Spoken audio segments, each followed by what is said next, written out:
serious damage just yet, but we did see some minor issues. I think we have some video to show you of some of the side streets here along the peninsula where about 5-6 inches of water built up really from the consistent rain that just kept coming down throughout the day. They say that happens every time there is a storm. They see the tide trying to come in and the rain that's built up trying to go out to the ocean. Those things competing really are a bad combination, and so things start to flood. We talked to a homeowner who said, it hasn't been as bad as he was fearing just yet, but he knows that we are not through it just yet. When we have rains, we have issues. Right. Sometimes they're more exacerbated than others, depending on the amount of rain. But what the frustrating part is we really don't have a lot of high intensity rain right now. It's just a slow accumulation and it can't keep up.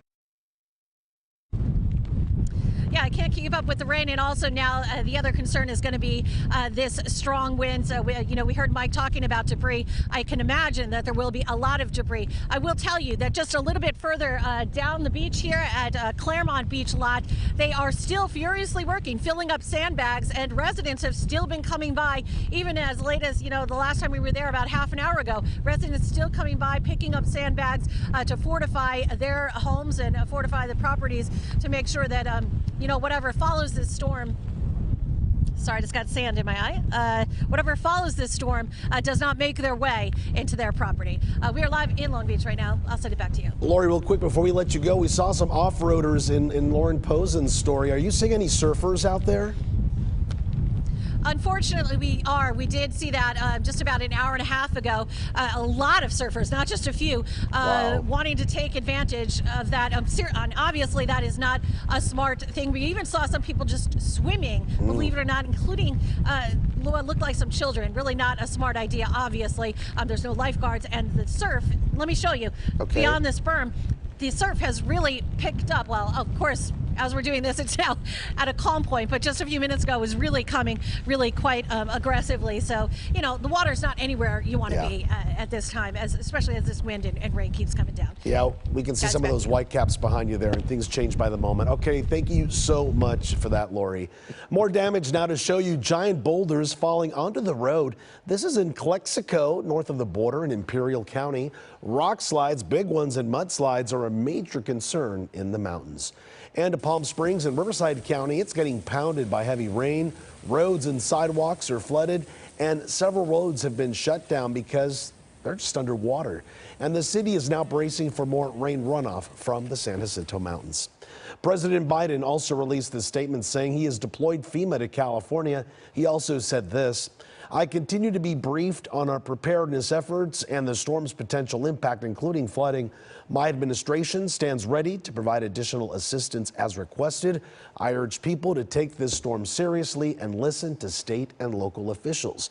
He went on to say we are also closely monitoring the earthquake that occurred in Southern California and resulting impacts. All right, let's get back to meteorologist Evelyn Taft in the Weather Center. And Evelyn, let's talk about the heavy rainfall we're seeing in Malibu and Ventura counties right there along our coast. That's right, Juan. From Point Dume to Camarillo, we're looking at very heavy rain, getting reports of swift water rescues right now. And take a close look at what's happening. Here is Point Dume in Malibu. We're looking at yellow and orange. Again, heavy rain and coming down even harder as we move through the next hour or so. Take a look, all of the orange on your screen as well, showing you very heavy downpours. I want to give you the details on what's happening in the area as well. So let's zoom in a little bit. And what I like to do right here, this is your 3-hour radar loop. I like to stop it and show you exactly where the cell is right now. So it moved through Malibu. It's moving up toward Camarillo. Take a look. So we're looking at very heavy rain at the moment, and the National Weather Service telling us there's life-threatening flooding in the area. Spanish Hills, there are cars that are stuck in on flooded roads.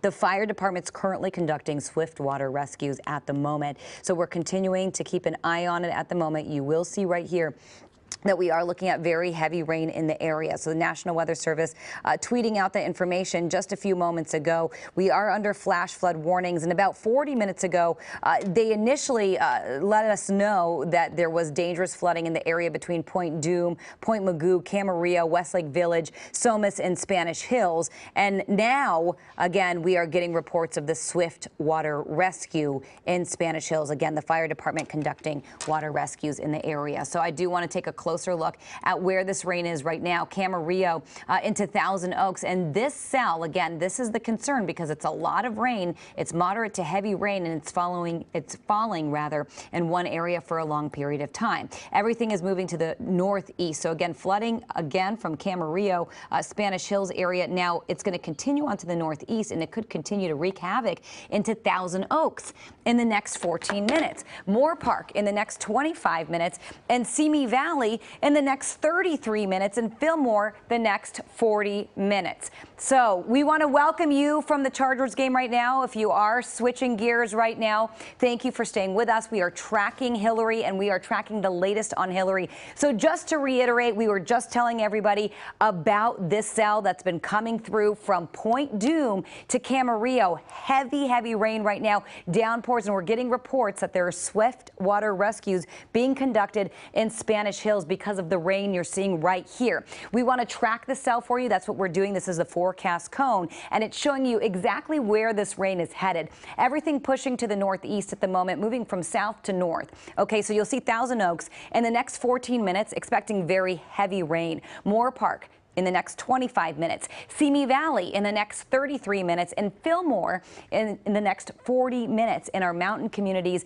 of Ventura County. We could see more flooding with this rain. Again, it's a lot of it, and it's coming in all at once, and it's staying over the area for an extended period of time. So we're continuing to watch the cell for you. We want to take a quick look at the rest of radar just a moment, and you will see right here as we zoom out, you will notice a lot of yellow on your screen, and you're also going to notice that we are looking at very heavy activity pretty much all across Southern California. So this is a widespread event. Even though we are looking at the brunt of the rain over the mountains and over our desert communities, we're still looking at widespread cells. Really a lot of moisture coming in, and with this we could see a lot of rain all across Southern California, and the potential for flooding continues. We're still under flash flood warnings, at least for the next hour or so for parts of Southern California. Take a look as we head along the 210 corridor there. We're looking at very heavy rain just above Monrovia.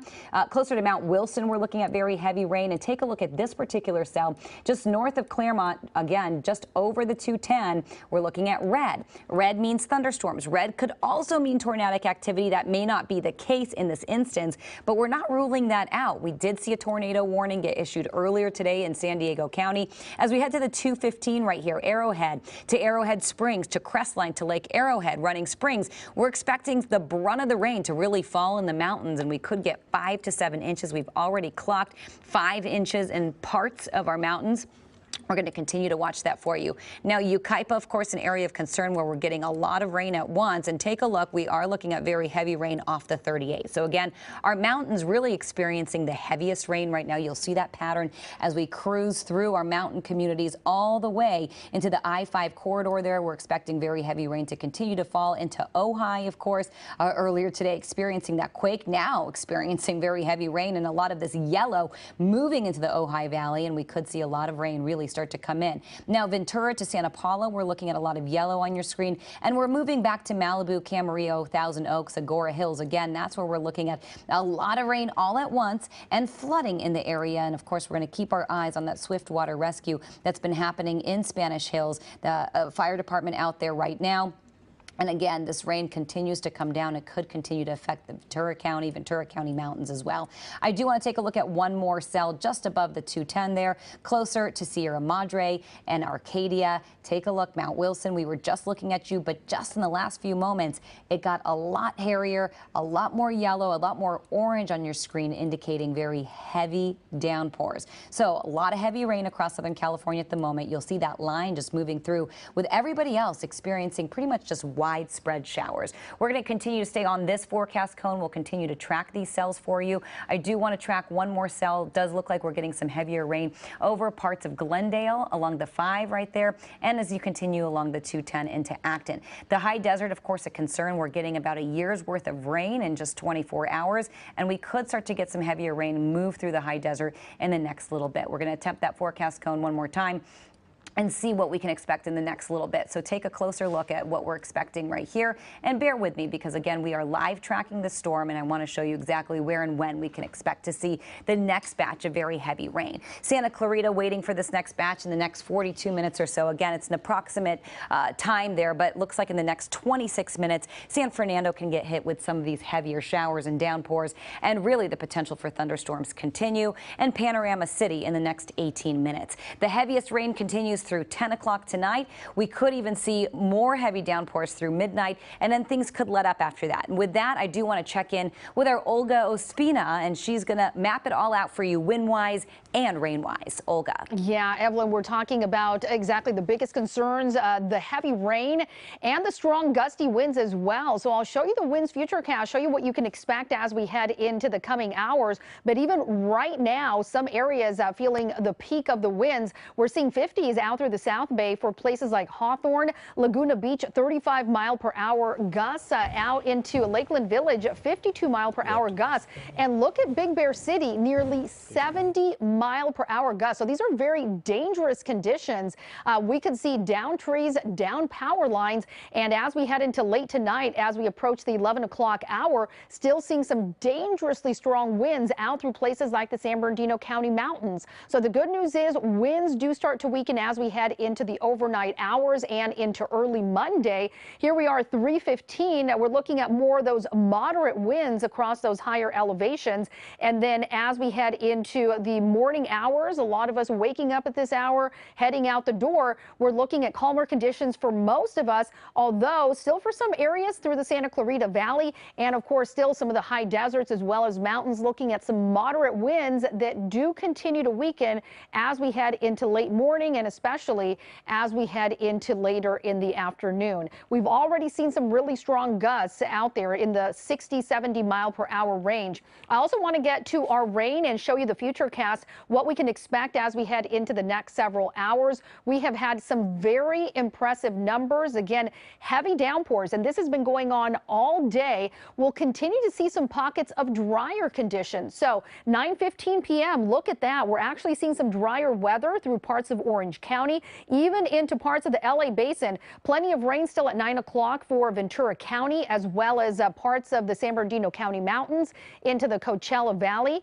As we head into the midnight hour, look at that. All that moisture that's moving in from the south starts to impact Ventura County once again in parts of LA. Meanwhile, parts of the IE start to see some clearing, and we'll continue with this pattern of more of these pockets of rain out through Ventura County in the overnight hours. And then early Monday, a lot of our region is actually looking at some drier conditions, but we're seeing a surge of moisture a little bit further east for places like the Coachella Valley into some of those high deserts that will continue to move out of our region as we head into late in the morning. Look at Monday, 11 a.m. Just a few light showers across LA and Ventura. Most of the IE in Orange County is dry. We're actually starting to see some clearing, so we are expecting sunshine on Monday. Hard to believe with the conditions we are experiencing today, but we will experience a drastic change on Monday. And temperatures, they're still going to be on the warmer side, so it's going to feel very, very humid tomorrow, as it's been feeling today also. We'll see some small pockets of some rain, especially for the high deserts and mountains as we head into late in the day on Monday. But really for most of us, we will see some drier conditions, and that continues to be the pattern as we head into the rest of the week. So I want to show you the latest on Tropical Storm Hilary. 50-mile-per-hour winds currently with the core of Hilary over Southern California. So we're going to continue to see that track to the north, and it's going to move into Nevada as we head into Monday. Right now is when we are feeling the peak of that rain. We'll continue feeling it as we head into later tonight. And here's a look at our futurecast rainfall. with those higher elevations, not surprisingly, getting the most amount of rain, 6 to 10 inches in the mountains. So this is in a very short period of time, just about 24 hours. So because of all that rain in a short amount of time, yes, flash flooding is going to be a really big concern. Also, if you are in one of those recent burn areas, that is going to be a big issue as well. So here's that flash flood warning across most of our area as Hilary makes its way through Southern California. We'll continue tracking this for you. I'll also show you the 7-day forecast and take a look at what we can expect for the rest of the week in just a few minutes. Back to you. All right. Thanks, Olga. Now, parts of the Coachella Valley have been getting pounded with rain for much of the day, and it looks like it's raining there now, or either that's just the wind. KCAL News reporter Jason Allen is live in Palm Springs to show us the situation there at this hour. Jason. It is raining now. No, it's maybe not the heavy rain that we saw earlier here in the afternoon. There was a period from, say, maybe 1 to 4 o'clock, 1 to 5 o'clock, where it was really coming down. And what that resulted in, I think you can still see some of the runoff back here behind me, was those washes here in the valley really filling up. The fire department had to start closing far more roads than they originally had preemptively closed because the water just started getting up to the level where it's either above the road or they knew it was going to be there eventually. That's what eventually caused the city here in Palm Springs to declare a local state of emergency as firefighters had to respond to cars that were getting stuck in some of those places. It started to bring up the high water, swift water rescue situations in some cases. But thankfully now, I'd say the last hour and a half or so, the rain has kind of calmed down. It's let some of those washes diminish a little bit. We are still getting some steady and sometimes very strong gusty winds in this area, and we're carefully watching to the south on that radar, as I know you are all just seeing, to see if any of that rain continues to make it up in this direction before the night's over.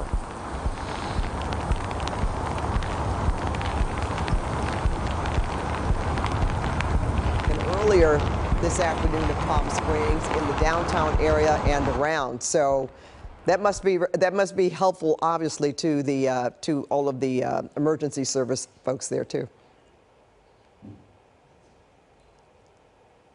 All right, Jason Allen reporting live from Palm Springs. And we'll check back in with you a little later, too.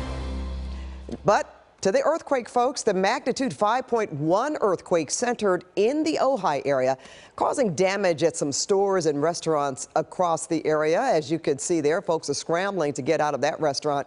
KCAL senior news reporter Ross Palumbo is live in Ojai. And Ross, you have some shaking and some damage to show us. Well, Pat, we did have a lot of shaking up here in Ojai. Right now, most of the downtown is actually shut down. Everyone's left for the day. Over here, though, is where we saw that shaking inside the restaurant. Tres Hermanas, take a listen to what happened when that 5.1 hit some 4 hours ago.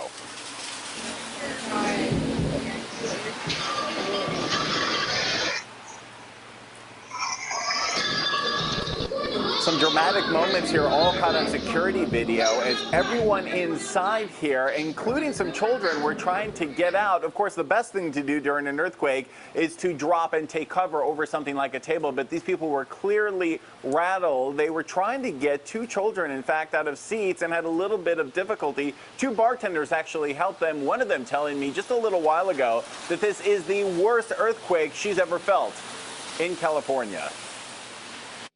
Yeah, I've lived in Ojai since 1993, and this is the worst earthquake I've felt since in all that time. Yeah.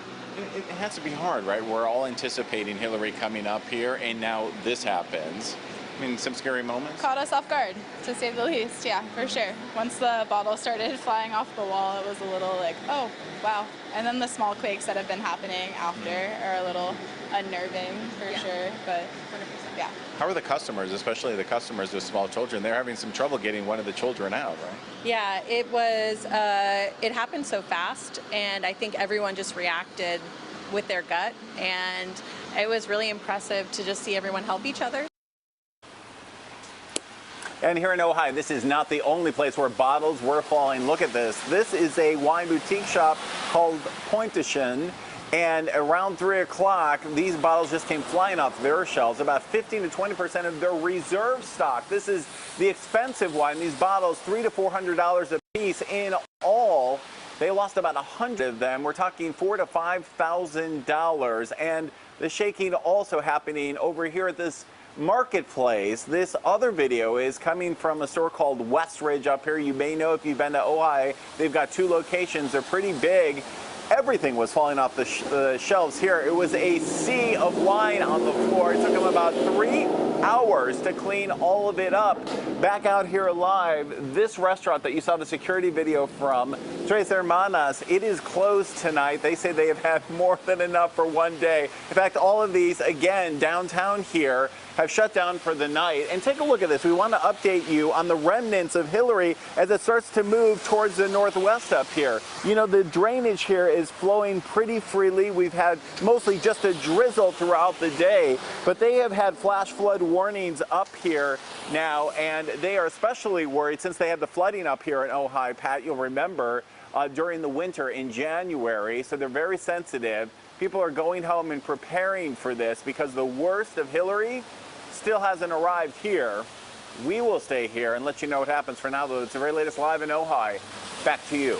Okay, Ross, we will get back to you. You know what? I mean, really, in the scheme of things, so happy to see that the damage that was done can be replaced in the stores and the restaurant there.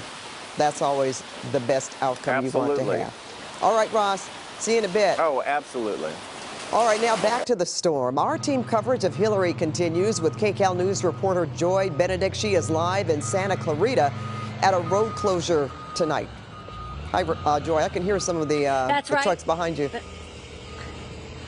Oh, yeah, they got the big crews in now. We got a front loader over here working behind me, but this is Soledad Canyon Road. If you want to take a look at it, what they are doing right now with this front loader is they are scooping up the rocks that have fallen off the hillside over to the right-hand side. That's because there was so much water out here that it brought the hillside down onto the roadway, obviously causing some problems. If we walk up here, you can see. So we're not only dealing with the water and the mud, but the rocks that came from up top here. Now, if you look up that hill, what that is it's a project under construction. Neighbors tell me it's supposed to be some sort of a shopping plaza that's being built. Folks are very excited about it, but right now it's just simply causing problems. And you see this green fence that I'm pointing out right in front of me?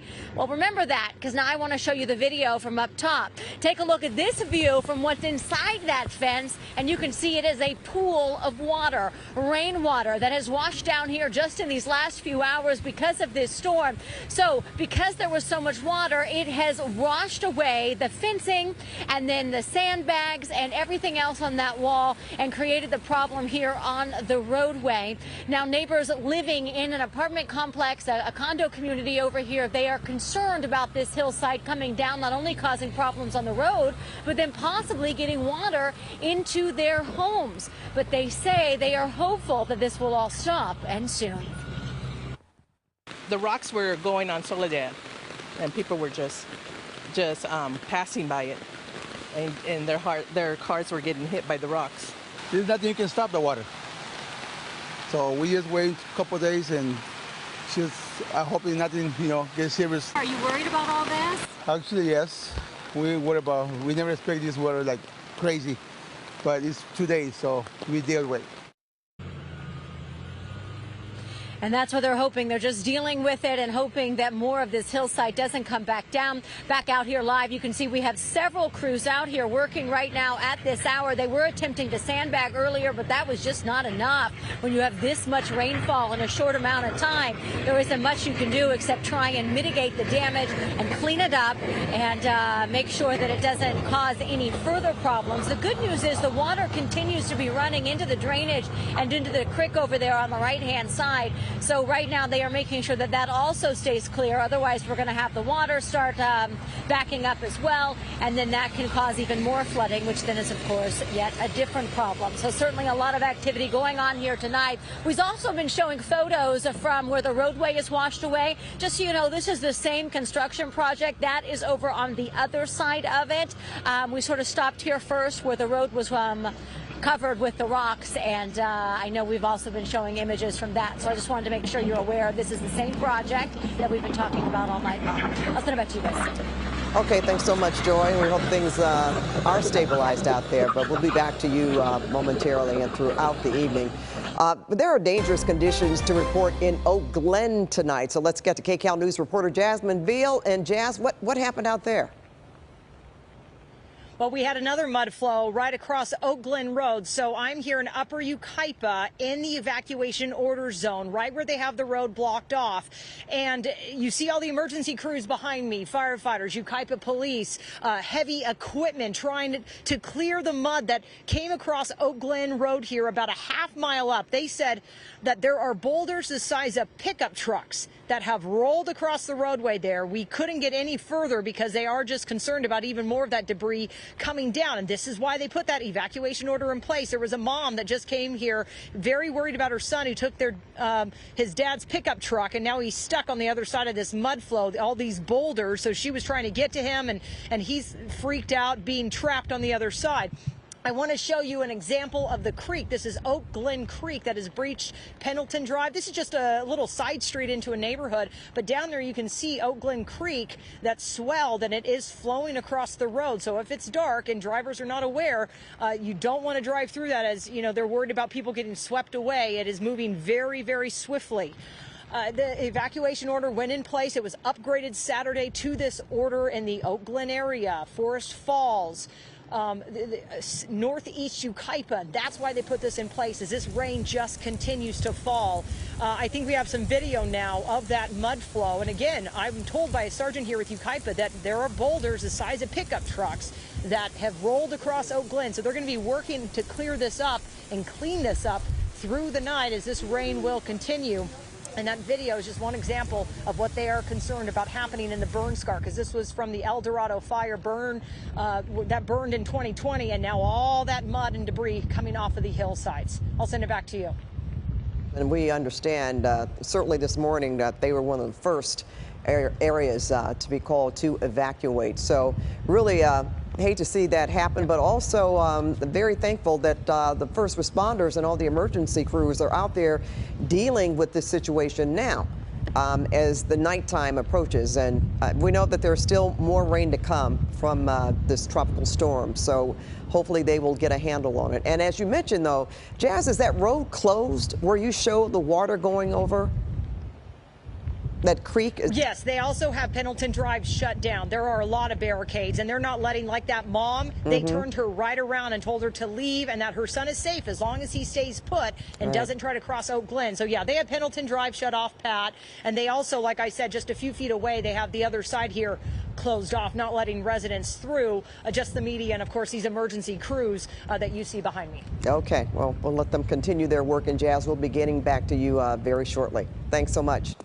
Now to the assignment desk, and editor Mike Rogers. You've been tracking the school closures, and there are quite a few of them, Mike. Yeah, Pat, they're starting to add up, and there's a very interesting reason as to why they're making this call already. But first, I want to show you the schools that we're talking about here. Obviously, the main one is the LAUSD Los Angeles Unified Superintendent Alberto Carvalho talked about that during that 4 o'clock press conference. In addition to that, the Rialto Unified School District, Bear Valley Unified, Cal State LA, Pasadena Unified School District, all of these schools, and the districts rather, are closed tomorrow. We're continuing to kind of monitor for other districts that are going to be closed as well. We've even heard from some people that said that their district will be open and that they're not terribly thrilled about that. But so far, these are the ones that are closed. Now, during the 4 o'clock press conference, as I mentioned, LAUSD Superintendent Alberto Carvalho talked about the reason that they had to make this decision now and not try to wait. Take a listen.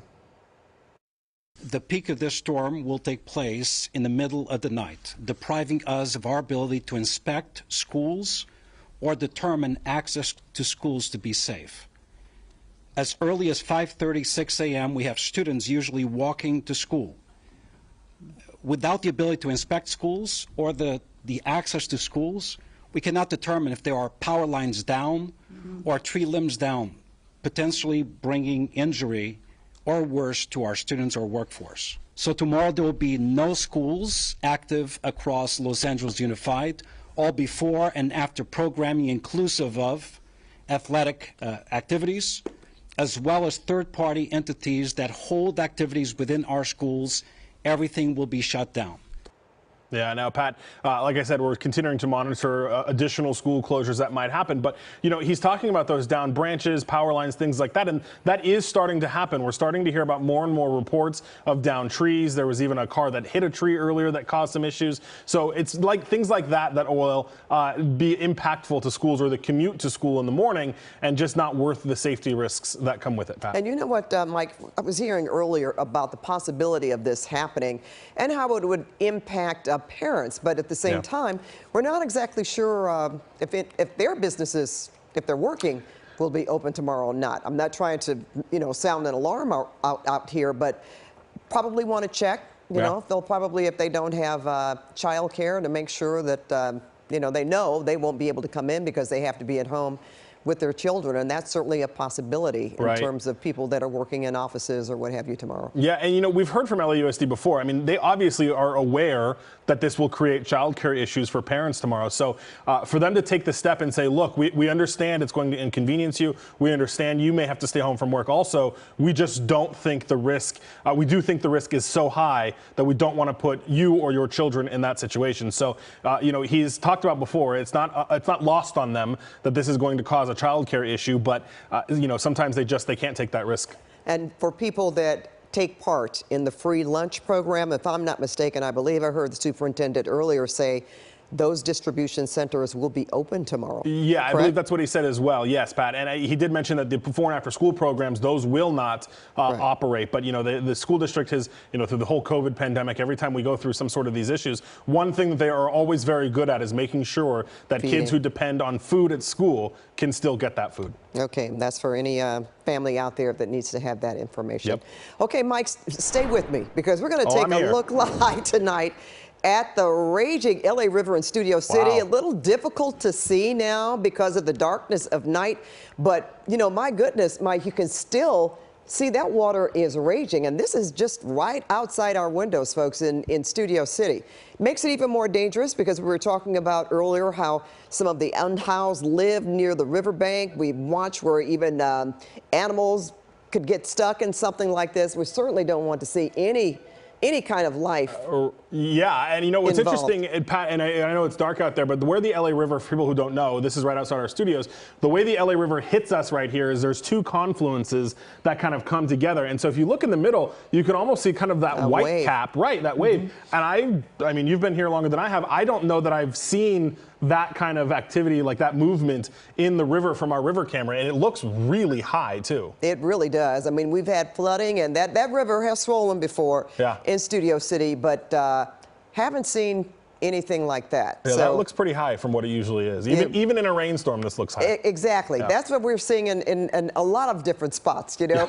We know how much it could rain and how dangerous things could be with just even a 24-hour rain. But something like this that's dumping so much rain at one time, right? So many inches all over the place, that makes it a lot more precarious. So we'll be keeping an eye on this. But we're going to take a look now at Santa Monica. And wow, you can see the pier empty, Ferris wheel in the distance there. And, you know, I don't know.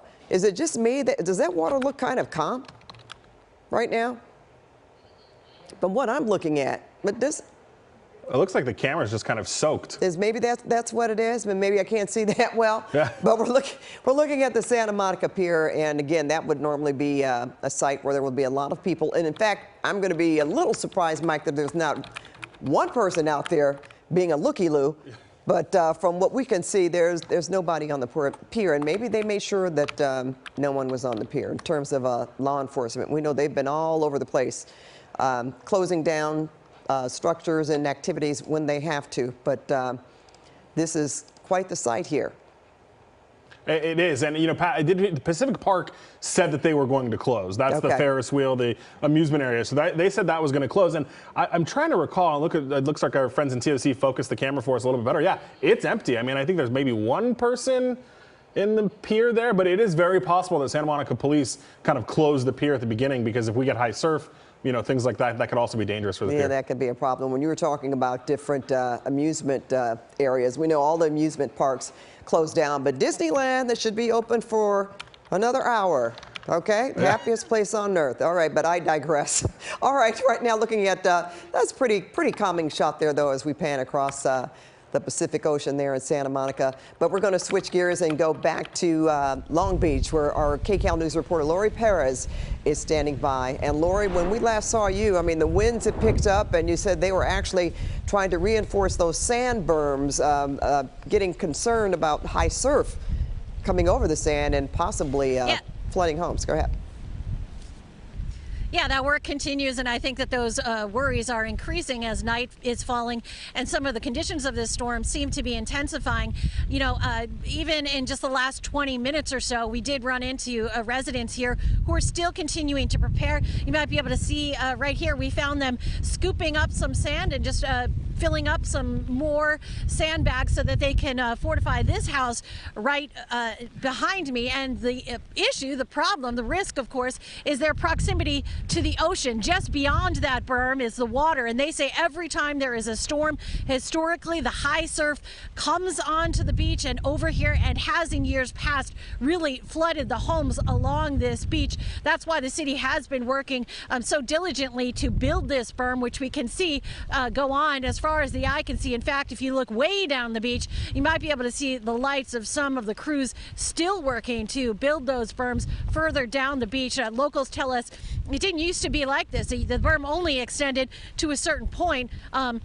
Maybe about where I'm standing to this point, but over the years it keeps going longer and longer down the beach, just evidence of the increasing storms in this area. You know, locals have been trying to go with the flow as this storm has kind of gone up and down throughout the day. We did see some issues on some of the side streets earlier today. We saw some flooding as the rain continued, and then the water could not make its way to the bay. We saw fire crews come and they really had to divert the water out to the bay to try and alleviate the 5-6 inches of water built up on one of the side streets. We did see it go down, but as this storm continues, of course, both the fire crews and the locals told us they know that it could certainly return. So everyone here kind of just watching the conditions here and trying to go with the flow to protect themselves and their property. We'll send it back to you for now. All right, and you know what, Lori, just being circumspect, Long Beach did steal most of the headlines simply because we know 84 years ago when a tropical storm touched down in Southern California, it touched down in Long Beach and caused millions of dollars in damage. Yeah, Pat, that was 1939. Right? So incredible. And we thought it could happen again. Well, I mean, and that was, when I say damage, 92 people lost their lives, $5 million in damage. So not that we suspected that could happen again, but you know what? We just didn't know. We were completely in the dark about this. You talked about it coming, but we still just didn't know the brunt of the storm that we would see, and especially the folks in Long Beach, because it's a coastal community. Absolutely, Pat. And you know, that forecast track, as you know, because we've been tracking it sort of together the last few days, it's wiggled a little bit, and that's normal. And the other thing is, you know, we're not in the Gulf. We're here in California, and this doesn't happen very often. Like we were just saying, 80 plus years ago in 1939, we don't have a lot of data to base an event like this off of. A lot of, you know, things are based on climatology, and we don't have a lot of that because it's not very often that we get a tropical storm potentially making landfall in Southern California. So in this instance, it didn't. It got very close, much closer than just K last year. Remember, that was almost exactly a year ago, September last year, where K was coming up from the south. And we thought it could potentially make landfall here at home, but it veered to the left once it got really in colder water, to the west to be exact. So this actually got a lot closer, making landfall close to the border, even though that forecast track vacillated for a couple of days between the border, between Mexico, between San Diego County, and at this point decided to fall a little south of where we initially anticipated. We're still feeling the effects, though. A lot of moisture. And it's not really just one area feeling it, even though we are getting, of course, more rain, as we call it, orographic uplift in the mountains, in at least the mountain and desert communities. So we're going to have those rainfall totals coming up for you in just a little bit. Our Olga Ospina is going to give you the details on that. As we get a look at radar right here, you will see heavy, heavy rain, though, continuing at the moment. Okay, so we are just getting note that we are saying goodbye to all of our CBS viewers. Thank you for being here with us, tracking the storm. If you want to continue to really track the latest and stay with us, you can switch it over right now to KCAL News. So we will see you on KCAL. And for those of us on KCAL right now, thank you for tuning in. We are continuing to track where Tropical Storm Hilary is right now. And you will see heavy rain bands continuing to move through tonight. Take a look right here, yellow and orange on our screen as we speak. Yellow and orange always indicating heavy downpours, and that's what we're looking at. And we have been getting reports of flooding from Point Dume to Camarillo, Spanish Hills. We were getting word that there were swift water rescues in the area that the fire department was performing just because we saw so much rain at once. A lot of that rain's now starting to move into Agora Hills. We're stopping the radar, and you will see exactly where these cells are located at the moment. So you'll see Agora Hills as we head over just north of the 210 corridor. You'll see right here very heavy rain falling in our mountain and foothill communities. As anticipated, we're going to continue to track what's happening in the mountains, in our high deserts, and all across Southern California. But for now, we want to send it over to Olga or right back over to Pat.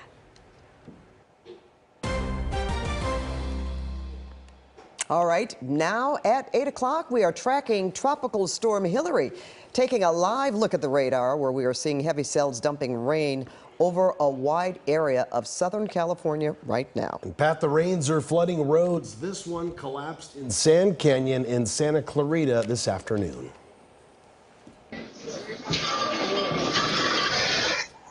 And we've got earthquakes rocking the Southland. A 5.1 quake shook up this restaurant in Ojai this afternoon. Live coverage from the epicenter is coming up. Good evening, everyone. I'm Pat Harvey. And I'm Juan Fernandez. Welcome to KCAL News at 8, streaming live on CBS News Los Angeles. And we are in one of the heaviest part of the storm right now here at 8 o'clock. Hilary is pounding Southern California with heavy rains over a widespread area. KCAL meteorologist Evelyn Taft is live in the Weather Center with that and the very latest on winds. And Olga Ospina has the forecast for the next 12 hours. Let's start with Evelyn. Ev? And Pat, Juan, we are getting a look at radar right now, and the biggest cell that we're tracking in the mountains. Actually, there's a few of them right now from Arrowhead to Crestline. And as we take a look at the orange on your screen, that just means heavy downpours. That has been the case in our mountain communities. We are looking at upwards of 5 inches of rain potentially, and we're going to have those rainfall totals coming up for you.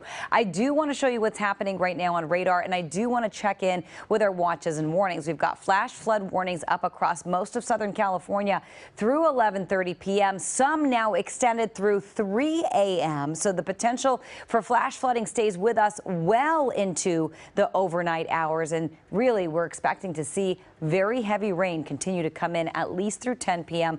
up through midnight. And we still could see some thunderstorms as we head into the overnight hours. We're looking at drier conditions through parts of Orange County at the moment. And we are continuing to just take a look at the radar. We're going to take it right back to the radar. Just bear with me. And as we do, you will see again, it looks like we're not going to be able to get that up for you, or maybe we will, but I will tell you we will see heavy rain continuing to move in over the next few hours. But right now we're tracking the heaviest rain, as we mentioned, over our mountain communities, over our desert communities, and right here over Point Dume, Camarillo, Agora. We have gotten reports of flooding in the area, Spanish Hills. So we're going to continue to keep you posted on what's happening there. But right now, the heaviest rain coming in as we speak. I do want to take a look at where we're going to be in the next few hours, overnight and through tomorrow. And with that, our Olga Ospina has the latest. Olga.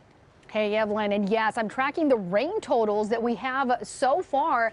These are the latest numbers, and really some very impressive numbers. We're talking 5-6 inches of rain so far in Leona Valley, Lake Palmdale in the Antelope Valley at nearly 5 inches of rain. Same for Saugus, Newhall at just over 3.5 inches, nearly 2.5 for Northridge, and downtown Los Angeles approaching 2 inches of rain. And of course, those numbers will continue to increase as as we are currently right in the brunt of the storm, getting some very heavy rain for a lot of areas. And this has been happening for hours. Since this morning, we've seen this rain moving through our region. The good news is, look at this, at the 9 o'clock hour, we start seeing some pockets of actually some dry conditions, but still some pockets also of some very heavy rain for places like Ventura County as we head into the 9 o'clock hour. Some heavy rain through the San Bernardino County mountains into parts of the Coachella Valley.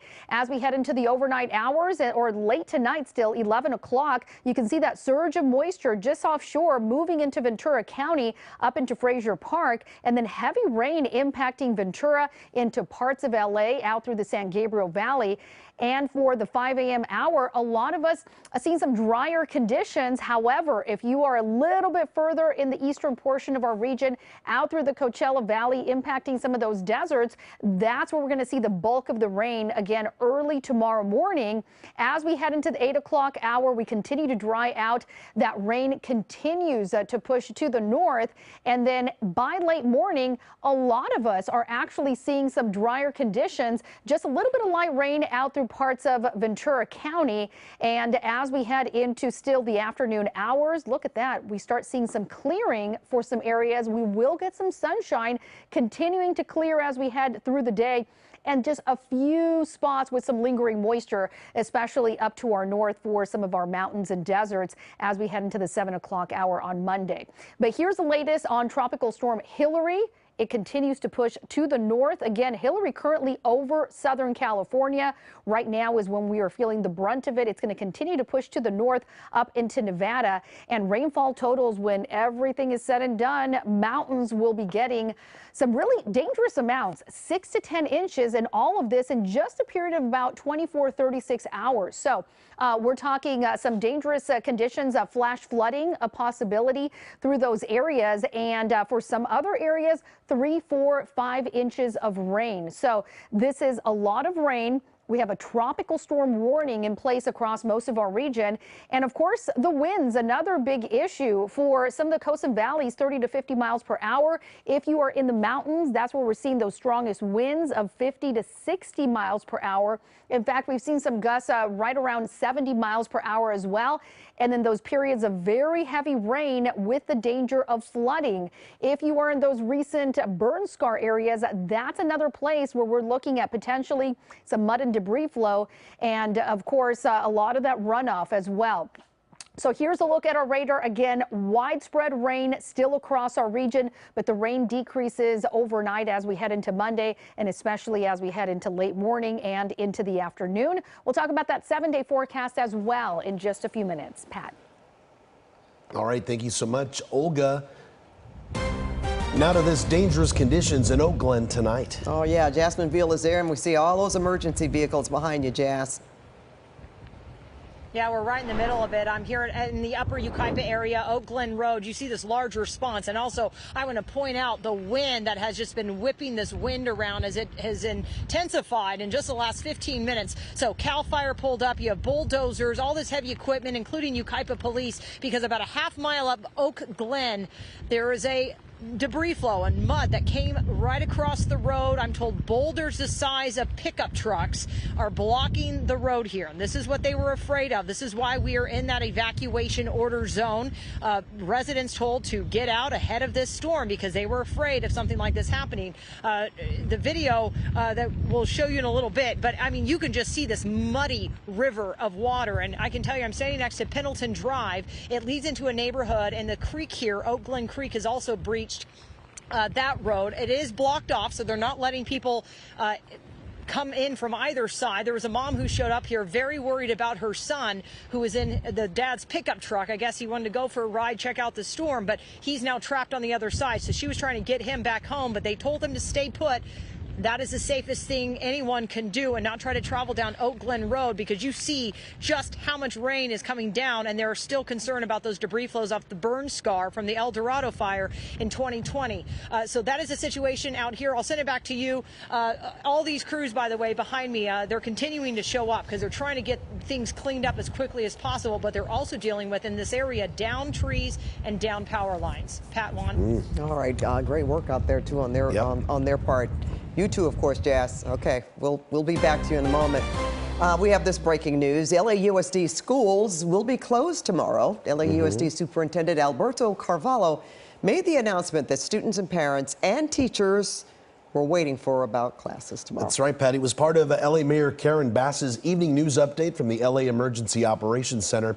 Here's what he had to say about school closing tomorrow. The peak of this storm will take place in the middle of the night, depriving us of our ability to inspect schools or determine access to schools to be safe. As early as 5:30, 6 a.m., we have students usually walking to school. Without the ability to inspect schools or the access to schools, we cannot determine if there are power lines down or tree limbs down, potentially bringing injury or worse to our students or workforce. So tomorrow there will be no schools active across Los Angeles Unified, all before and after programming inclusive of athletic activities, as well as third-party entities that hold activities within our schools. Everything will be shut down. We expect full resumption of all educational services beginning Tuesday morning as scheduled. We expect and will be advising our teacher colleagues to load assignments around 10 o'clock in the morning for asynchronous learning opportunities across Los Angeles Unified. We tested our connectivity, our device empowerment, and the operability of our learning management system, Schoology, which students, parents, and teachers got really used to during the pandemic. It is operating at 100%. Materials have been loaded, resources are available. And here are some other school districts who have canceled classes: Fontana Unified School District, the Pasadena Unified School District, Rialto Unified School District. And more closures: William S. Hart Union High School District in the Santa Clarita Valley and Bear Valley Unified School District. Schools will all be closed tomorrow. And some important information for all Cal State LA students. Classes have been canceled for tomorrow, and the faculty and staff will be working from home. We're going to be back to our Hilary coverage in just a few moments. This just in too, Cal State Fullerton also canceling classes for tomorrow. And we just found out from Mike Rogers, they put it out there that UCLA will be holding classes tomorrow. Gotcha. UCLA will? Yes, right. they will. Well, Pat, now to this. More breaking news. A 5.1 earthquake felt over a wide area of Southern California. It was centered southeast of Ojai, but the shaking spilled the wine in a shop in Ojai and, boy, surrounding areas. But the damage that we've seen tonight has been right near the epicenter in Ojai. And that's where KCAL's Ross Palumbo is live tonight, right in the heart of downtown. Ross? Well, Pat and Juan, when that quake happened at around 3 o'clock, that 5.1 quake, not all the stores here in downtown Ojai were open. In fact, we've been doing some window shopping. And take a look at this place. How much is disrupted inside? You can see just about everything turned upside down. That shows you how much shaking happened in this area. This obviously untouched since the quake happened just about, 5 hours ago. But take a look at this video we shot inside Westridge Market here in downtown Ojai as well. Inside this supermarket, just about everything coming off the shelves. Everything from olive oil and barbecue jars to bottle after bottle of red wine. There are parts of the floor inside here that were just a river of red. It took them some 3 hours to clean all of this up. And perhaps the most dramatic video, security camera capturing this quake in process at Tres Hermanas. Take a look.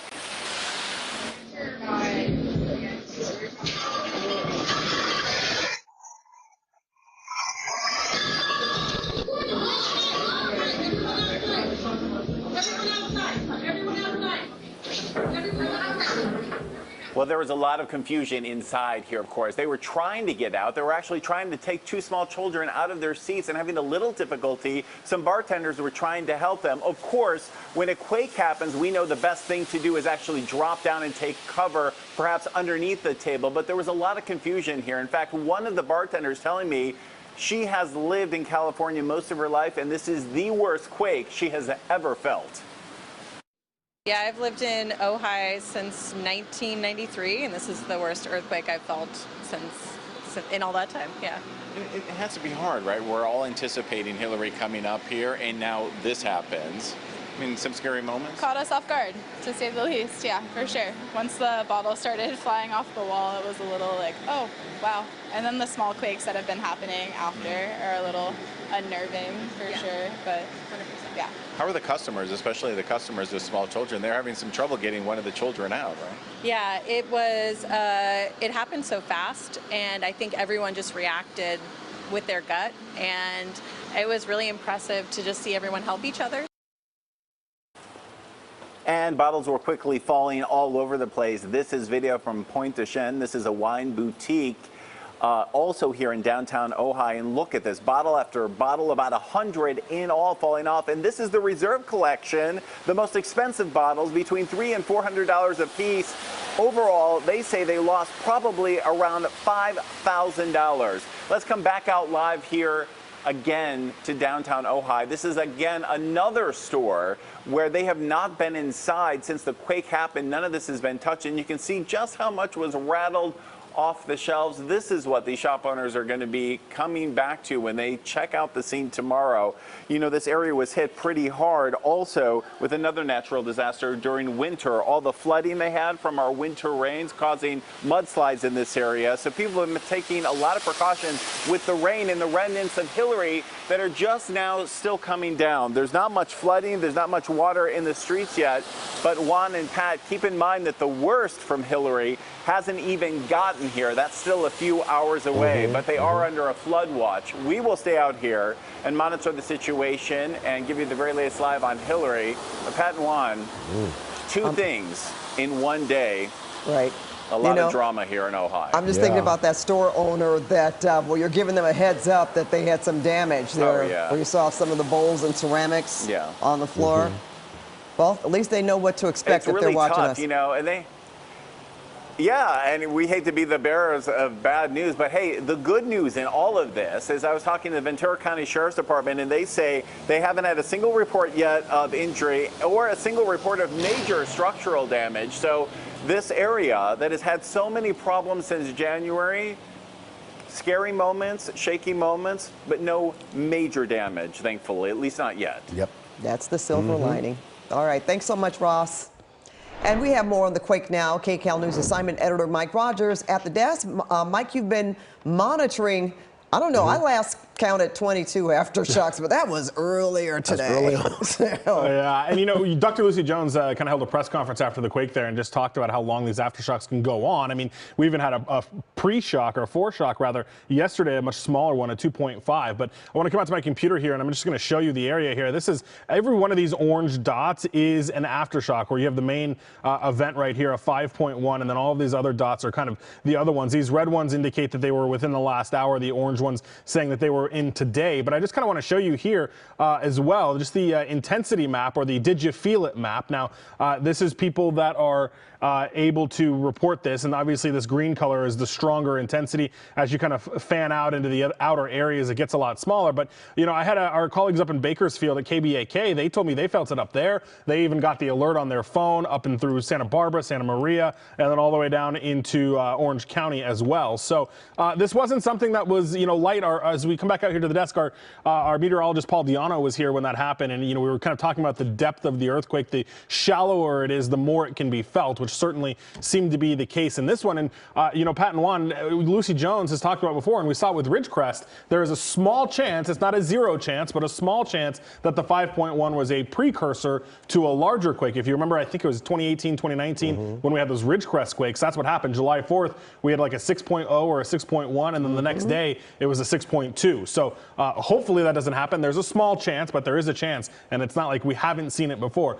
Meanwhile, I know we're going to switch gears and talk about the storm coverage again. We're just getting some updated numbers on outages. Southern California Edison's territory alone is 31,000 customers without outage. 20,000 of those are in the LA County region. So I'm going to start compiling all of those, and I'll get back to you in a little bit with those numbers, guys. Good. We've had some folks reach out to us from Oak Park saying that 800 customers in Oak Park. Their power is out, but it's supposedly that mild rainfall there. They haven't had a lot of problems like other areas. Yeah, and Edison, I was just looking at that Oak Park one. Edison says that it's not a planned planned outage by any means. It's a repair outage. So something happened. And, you know, this doesn't necessarily have to be a tree falling or anything like that. It could be a traffic collision, right? A car could have hit a transformer or a power line in this wet road, something like that. So Edison says they have crews headed to that one specifically, but now they're getting kind of stretched thin as their service area sees more than 31,000 outages. I bet. Thank you, Mike. Okay, now back to our Hilary coverage. The street flooding was just too much for this road in Sand Canyon. This is, wow, oh my, northbound on Sand Canyon Road near Soledad Canyon Road. One lane shut down for debris removal tonight. That's pretty bad. Yeah, all the sand right underneath the asphalt just gave way. The water sweeping it out. And we've been closely watching the beach communities where they spent time building berms to starve off high surf and flooding. And KCAL's Lori Perez is live for us in Long Beach. Lori? Yeah, and they are still doing that work. We are on the peninsula in Long Beach. These beautiful homes behind me, these are in the community historically most at risk during these storms. That's because, of course, of their proximity to the ocean. If we swing back around here, you can see just how close the water is. And whenever there's a storm, locals tell me, the high surf can crest over this beach and flood these houses. That's why the city has been so diligent in building these berms, reinforcing them for days now, for hours. Today, we have been watching as they continue to work even further down the beach. You might be able to see some of the lights down there. That's crews that are continuing to build up the berms. In fact, just a few minutes ago, a front loader went down the beach in the other direction, apparently, I would guess, looking for weak spots in the berm. They want to make sure that they fortify it as much as they can. The rain has seemed to let up a little bit, but the wind continues, and who knows how long that rain will let up and whether it might intensify once again. Now, there are some small issues already happening. We have some video to show you of some flooding that happened that we found earlier this evening. That's on one of the side streets here in the peninsula. When it rains, locals tell us traditionally they are used to seeing some flooding. We found about 5-6 inches of rain that seemed to accumulate because of the consistent rain throughout the day. Could not get out through the storm drain, so the fire department had to come and really create a bypass to get it into the bay and kind of lessen that. But the firefighters and the locals told me that, you know, if this rain continues, they certainly expect that could build up back again throughout the evening. So they will certainly be watching for that. We spoke with one homeowner who's keeping an eye on things. I'm kind of sitting at a spot where I won't take a direct hit, but I still I sleep on the top floor. I'm very concerned, okay? And this is only beginning. So we don't know what we're in for, but I think we're in for a lot.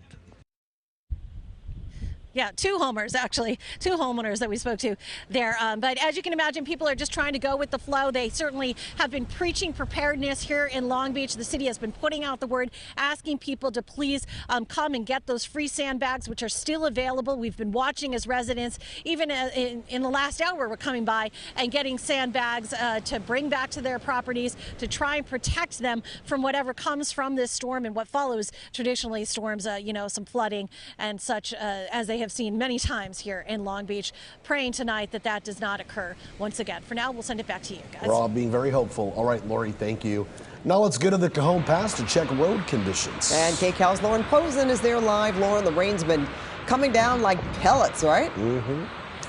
Yeah, Pat and Juan, it really has, you know, and it's not so much the rain that's the nuisance, it's really this wind now, because that wind is really throwing that rain, you know, in my face, to be quite honest with you. So it's really just coming down continually here. Let's take a look at the Cajon Pass behind me, because that's what we all want to see right now. Conditions are looking pretty good.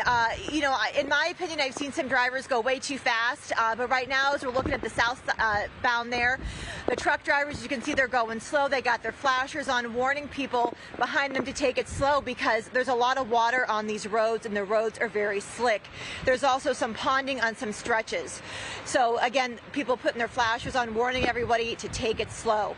Now, I checked in with Caltrans. They told me no major incidents. There is some debris, mud flow, and rockfall in the mountain communities, but they say so far everything is minor. That's a very good thing. There is also a closure at State Route 138 and State Route 2 over at Sheep Creek Bridge. Water crested over it, but crews are there right now working to clean that up. Now, take a look at this video we got just about an hour ago from this West Covina resident we spoke with. So get this, he drove up from West Covina with his family to go off-roading. This is a video he shared with us. He says the chance to do this in the rain in August is once in a lifetime, so he had to check it out. Take a listen to what else he told us. We were up here at Miller Canyon. We went off-roading from all of Silverwood, from all the mountains, all the way up there. It's not too bad. It's just regular rain. It was no wind. Are you worried about heading back down with the roads, or? No, we've been in contact with people that live around. So we have people here in Muscoy, and then we have people in Upland, and they say weather's just rainy, so nothing we can't handle. And here we are back out here live, and you can just see the wind continues to just pick things up here. And live look at the Cajon Pass, you see all the cars going by. You know, one thing we haven't seen yet, though, are CHP escorts. That's something they can do if conditions worsen out here. So far, that hasn't happened, but that's always an option. We know that CHP, Caltrans, everyone is watching these roads very closely. You know, we've been saying it all day, but I'll say it again. If you don't have to be out here, don't be on the roads. It's dark. It's hard to see. You're much better staying at home. But, of course, if you do need to go out, go slow. Pat and Juan, we'll send it back to you. Good advice. All right. Thanks so much, Laura. Hope you get out of the rain so that stop hitting your face. We appreciate you. As our Lauren Posen. Now, LA County Sheriff's deputies flew over riverbeds yesterday. They were warning homeless people wanting to get to higher ground before Hilary hits. Those dry riverbeds could turn into raging rivers by tonight. We've seen a lot of rain, also a lot of wind. Take a look as the wind blew through the Imperial Sand Dunes Recreation Area. This was earlier today. You can see it blowing a lot of sand across the road. Parts of the Coachella Valley have been getting pounded with rain for much of the day. And KCAL News reporter Jason Allen is still with us. He is live in Palm Springs now to show us the situation there. Looks a little calmer, Jason. Better, yeah. It is a much, much better situation tonight than it really has been the few times that we've joined you here throughout the day. There's a little bit of a more moderate rain, I'd say, that's picking up here in the last few minutes, but that really, really heavy stuff that we saw earlier in the day, that has since passed. The gusty winds that we saw over the last couple of hours, those are really gone too. And as you see here in downtown Palm Springs, the situation is really pretty good. When we left one of those washes that we showed you earlier today, where the water was really rushing, we noticed in the last hour or so, it had started to diminish. It had come down pretty fast to where some of the culverts were able to handle the runoff. That said, at the same time, we're getting reports that on the other side of town, Interstate 10 may have had to close in a section because of some flooding there. So, as you know, it just shows how quickly the situation can change. Either floodwaters can go up or floodwaters can go down, depending on who's getting the rain and if this shower that we're getting right now that's moderate turns into something that's a little heavier. All right, well, we certainly hope that's not the case, but we know as things go that things could change at any moment there. Now you're looking at some pictures that Jason fed to us earlier of street flooding in Palm Springs. That was pretty bad. It was pretty bad as well, and you can see there lots of water. And as Jason's getting a bit of a break, hopefully that's what's heading our way as well, because we know that the inland area, and there Jason was getting hit first before Hilary headed our way. So what seems to be the worst? It looks good where you are now, Jason, but there's still got to be some concern, right?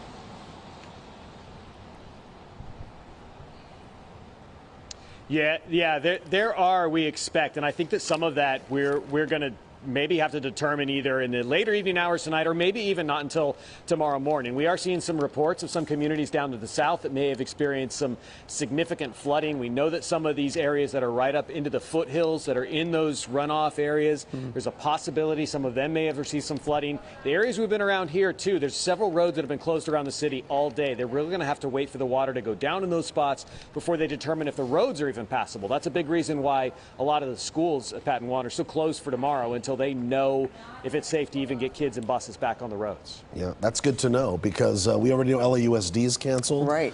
Cal State campuses are closed, and also Riverside County Unified School District schools closed as well. Yeah. So, Jason, you say most of the schools in Palm Springs?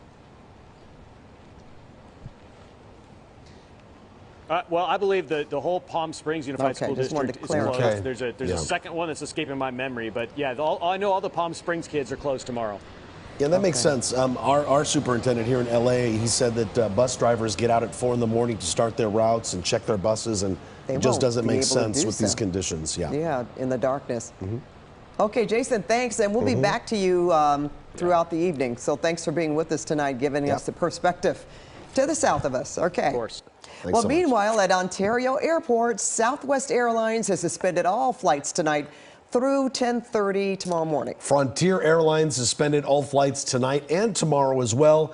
Travelers are being asked to reach out to their airlines for the very latest flight status updates. And as a precaution, Amtrak has also canceled some of its rail services in Southern California. According to the Amtrak Pacific Surfliner website, at least half a dozen southbound trains had been canceled, so there is no service between LA and Irvine to San Diego. As for northbound trains, at least 5 had been canceled entirely today. If you have a train to catch tomorrow, make sure you check Amtrak's website for updates before heading to the train station. And you know what, I'd asked Mike about that earlier because I was thinking about Casa Ramonica, remember? Yeah. They closed the train tracks below because they were so afraid of mud. Coming down on and they the did that train, so before, right? So and it's been closed before for repairs, so they're hoping this time around it's just gonna overnight. Hold. It's gonna hold overnight. Yeah. All right. Well, we do have breaking news in the swollen washes of Southern California. All of our rivers are filling up fast. KCAL News assignment editor Mike Rogers at the desk now with some dramatic video for us. Mike, show us what's going on. Yeah, Juan and Pat, you know, we talked about the river, our river, that is really increasing right here outside the broadcast center. This is from a rescue that happened a little bit earlier in the day. Now, I've got some other video that I can show you of that. This is one of several that LA County Fire and City Fire responded to, and a lot of them had to do with cars in the water there. And unfortunately, as the cars kind of move loose in these rivers and they move further downstream, a lot of times City Fire and County Fire will get redispatched to them because people think that they are new cars or need help. Now, I want to come to my computer here because I'm going to show you something that's happening right now. This is at Sherman Way near Laurel Canyon. If you know that part of the valley at all, that bridge there is where the trains come through. There's one going through right now, but and that's kind of where it gets low. Now, water has pooled up here, and LA City Fire says 5 vehicles got stuck in this. This is, again, Sherman Way, just east of Laurel Canyon there. Now, they luckily were able to just have to help one person out as, forgive me, this video kind of reloads here, but they had to help one person out. Everybody else got out okay. Nobody's injured, but that low-lying water, and that's exactly what everyone has been talking about all day. There's no reason to drive through water when you see it like this. Now, I want to show you some other video. This is out of Palm Springs, and you can see the water was raging there. You see that truck, almost water up to the hood there. I know Jason was talking about some of that flooding as well, but it just comes in really, really quickly. You know, they have the hillside right there, and it basically just kind of shoots down off the hill and then floods really quickly. This is from a golf course over there as well. Our partners at the Palm Springs CBS affiliate out there were able to get this video as well. So that's exactly what I'm talking about. Look at that. You can see the streams there on the hillside coming right into the golf course. So it's kind of a mess everywhere. As we come back out here to the desk, it is a little dark behind me, but that is our LA River camera, and the water is flowing pretty heavily in the LA River right now. So everybody just be mindful. There's a river rescue going on right now in Ventura County. They are able to get people out, but the amount of river rescues that have gone on today have really kept the fire departments busy, guys. Yep, definitely very busy. Mike, thank you so much. An evacuation advisory has been issued for Catalina Island as it's expected to get hit with strong surf, torrential rain, and whipping winds, which could knock out power to the island. Long Beach's Mayor Rex Richardson greeted people at the ferry terminal in Long Beach yesterday. And back on the island, Avalon Bay is closed to all incoming boaters. Yeah, we can still see some lights on there. Now, taking a live look at our LAX camera, where the effects of Hilary are also being felt. The latest from FlightAware, as of just a few minutes ago, there are 227 delays and 80 cancellations. And for perspective, yesterday, all day, there were 464 delays and 17 cancellations. Wow, look at that. Rain or shine, Pat. LAX always so busy, right? It is. But well, look at this. Now, this is where this started. This is flooding in Baja, Mexico, where Tropical Storm Hilary made landfall at 11 o'clock this morning. From what I've heard, there has been one fatality based on that hurricane at the time landing in Baja. Now, look at this camera. Indeed. Let's go ahead and check in with our weather team to see what's next in the next weather forecast. Ladies? Yeah, well, Pat, Juan, we're going to get right to radar, and things really starting to intensify for some of us. So we're not in the clear yet. Some of the worst cells starting to move through, and we could see a few more throughout the night. So we don't want to let our guards down quite yet. Even though it has really gotten quiet for some of us, it's picked up for others. And the flash flood warnings now extended through 3 a.m. for the majority of us. So we still could see some flash flooding in the overnight hours. So let's take a closer look at the cells that we're tracking right now. And we do want to track them for you from Pomona to San Bernardino along the 210 corridor there. We're looking at some very heavy rain moving through and continuing to move through as we move into the next few hours. We really continuing to see these cells kind of coming in one by one.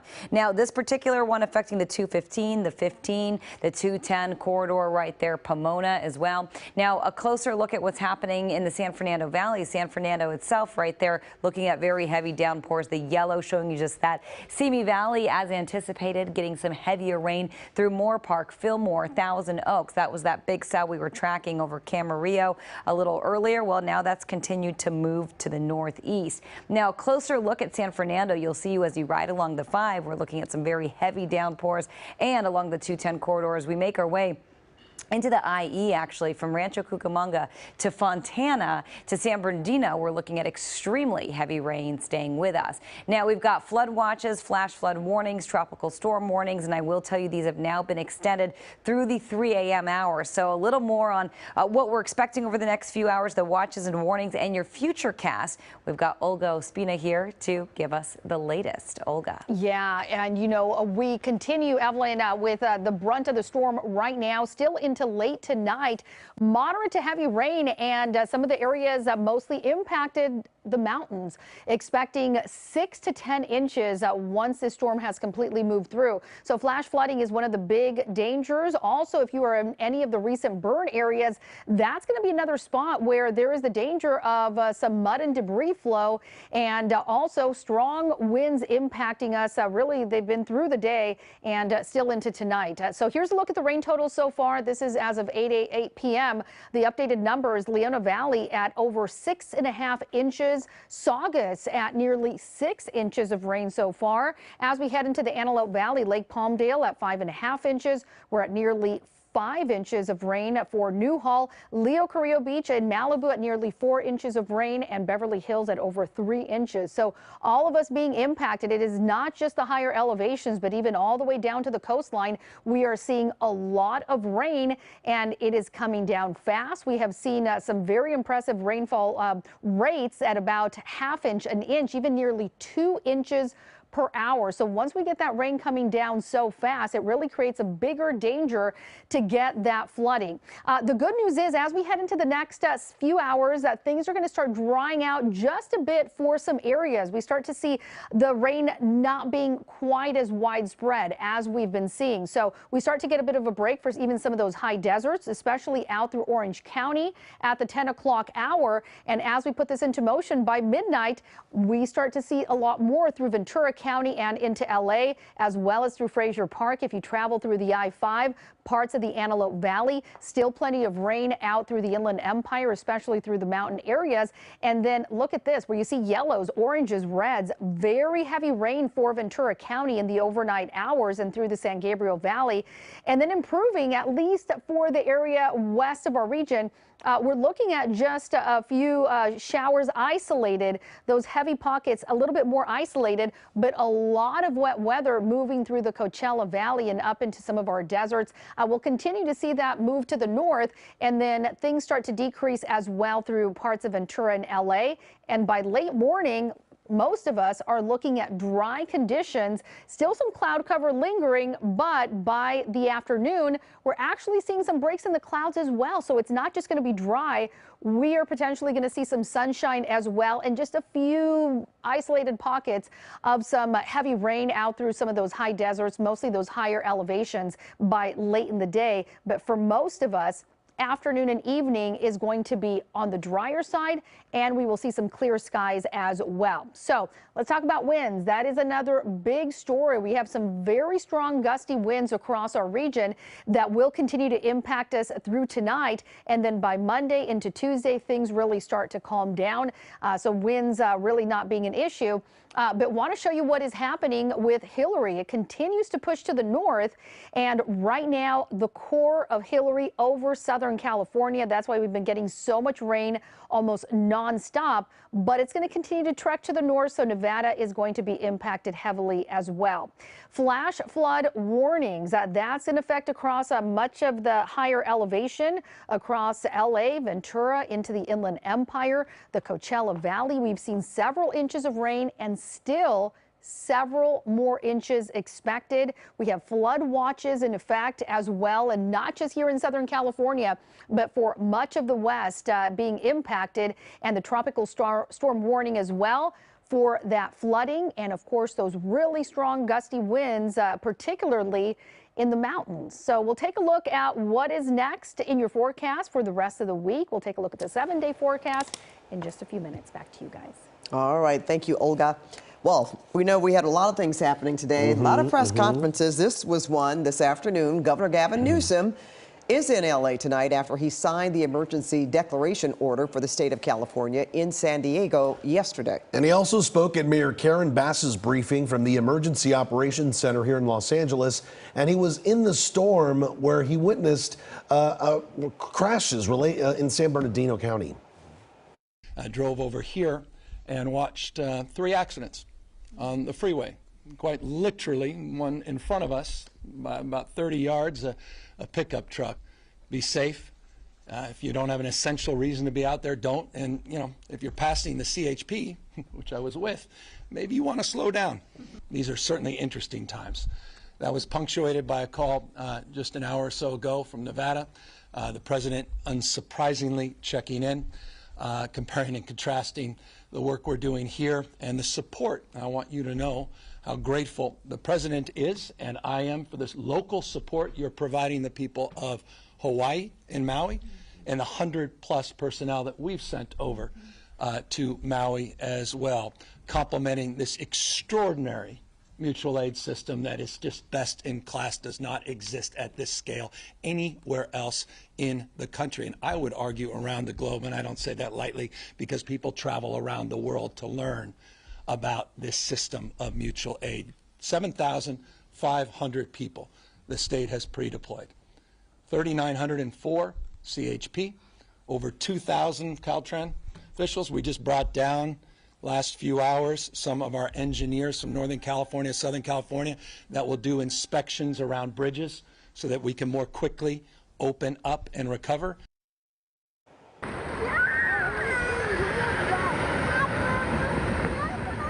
Incredible video here. Some of the heaviest bands of rain hitting our mountain areas. This is Wrightwood, where a mud flow caught on camera at Sheep Canyon Park. That mud, as you see here, carrying logs and all other types of debris with it. That looks really bad. And here's a shot from our Lake Arrowhead live camera tonight, where the rains continue to fall there. Almost looks a little eerie, doesn't it? It sure Almost does. Like a ghost setting. A flooded street. All right, back to our other top story. A 5.1 earthquake felt over a wide area of Southern California. It was centered southeast of Ojai, and KCAL's Ross Palumbo is live tonight right in the heart of downtown Ojai. Evening, Ross. Good evening, Pat and Juan. You know, this area has been under a flood warning and watch for most of the day. There is currently a flood warning, so they've been preparing for that, and that is why some of these businesses were closed and empty when a 5.1 quake hit. Look at this. No one inside, apparently, because this place was simply turned upside down, everything falling across the shelves, and this was not the worst of it. Take a look at this place called the West Ridge Market. It's a pretty large market in this area. In fact, there are 2 of them, and inside the West Ridge Market, everything was just thrown off of the shelves. We had wine bottle after wine bottle. Employees telling me at one point, and it was just a sea of red. It took them some 3 hours to get that cleaned up. And just down the street from there, at a restaurant bar called Tres Hermanas, there was the entire quake being caught on security camera. Take a look at that.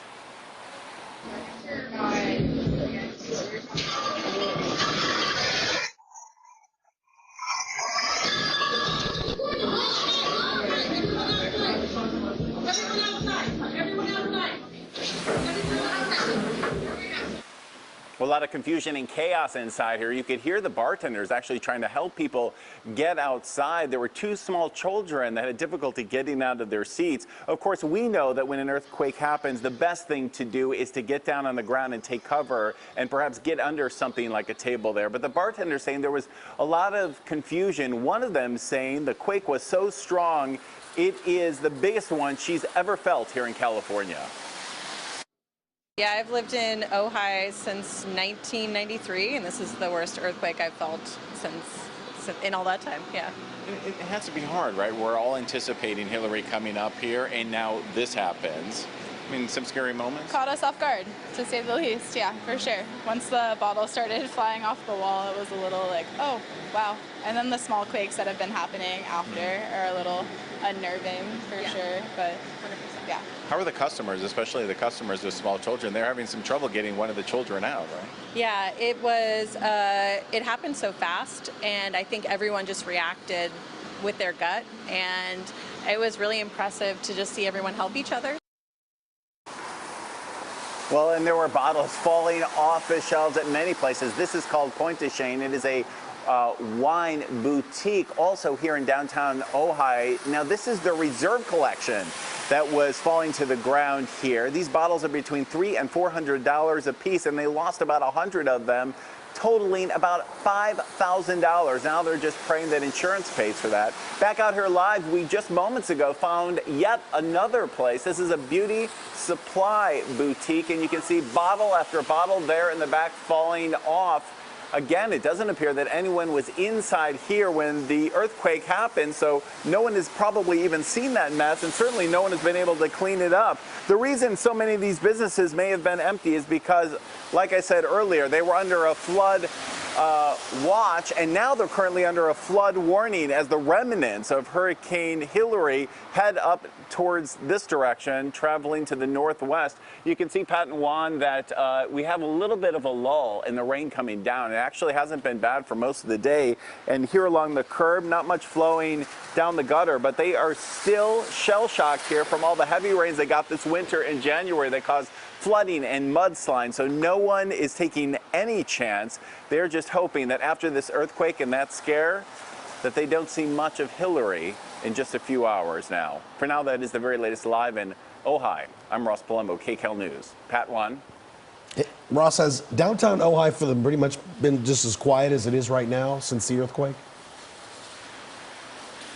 No, you know, when we first got here, there were a lot of shop owners, the ones that were open, cleaning up. And we talked at the Point de Chene. We talked to the worker there, and they just picked up all that glass. And, you know, when wine hits the ground, it's staining. It's a lot to get it up.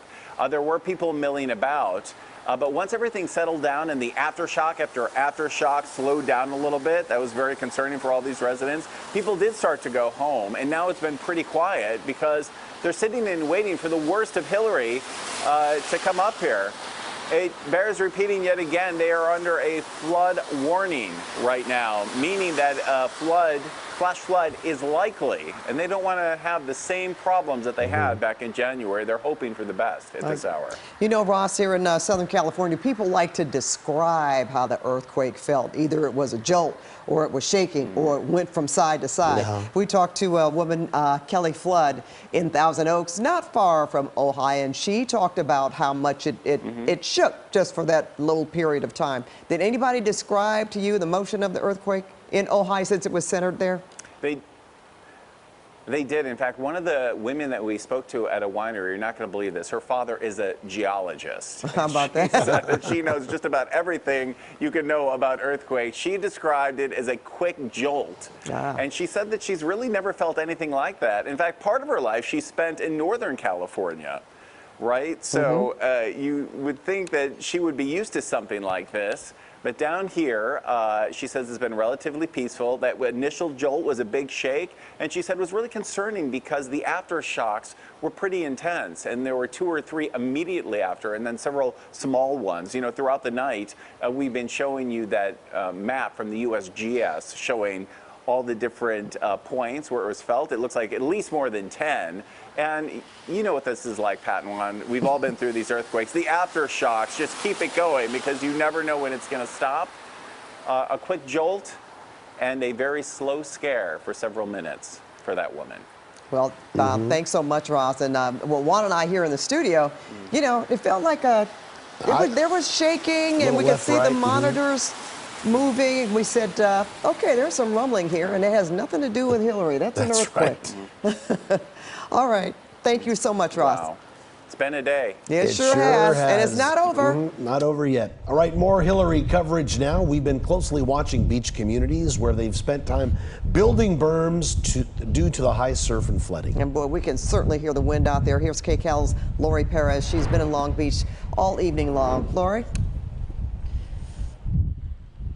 Yeah, and things are not over here yet either. We moved a little bit further down the peninsula because we wanted to get closer to these crews that are still working to build those berms. And let me tell you why.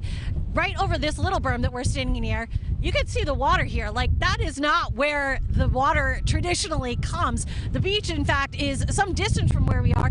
If you can look out past where the lifeguard station is, so the water is in front of that traditionally, but because of the storm, because of the high tide and the high surf, it is coming in. This is exactly what they are concerned about all up and down the peninsula and what they have seen in storms past. The water comes in and it floods the beautiful homes that line this beach. That's why they have been working for so many days to build up this berm to try and protect property that is further into the beach from the high tides that are coming in. Now, you can see we have a little break in the rain for right now, but earlier tonight, we have some video to show you. We did see a good amount of flooding on a little side street, and you know, locals said they are used to that, but it's still concerning.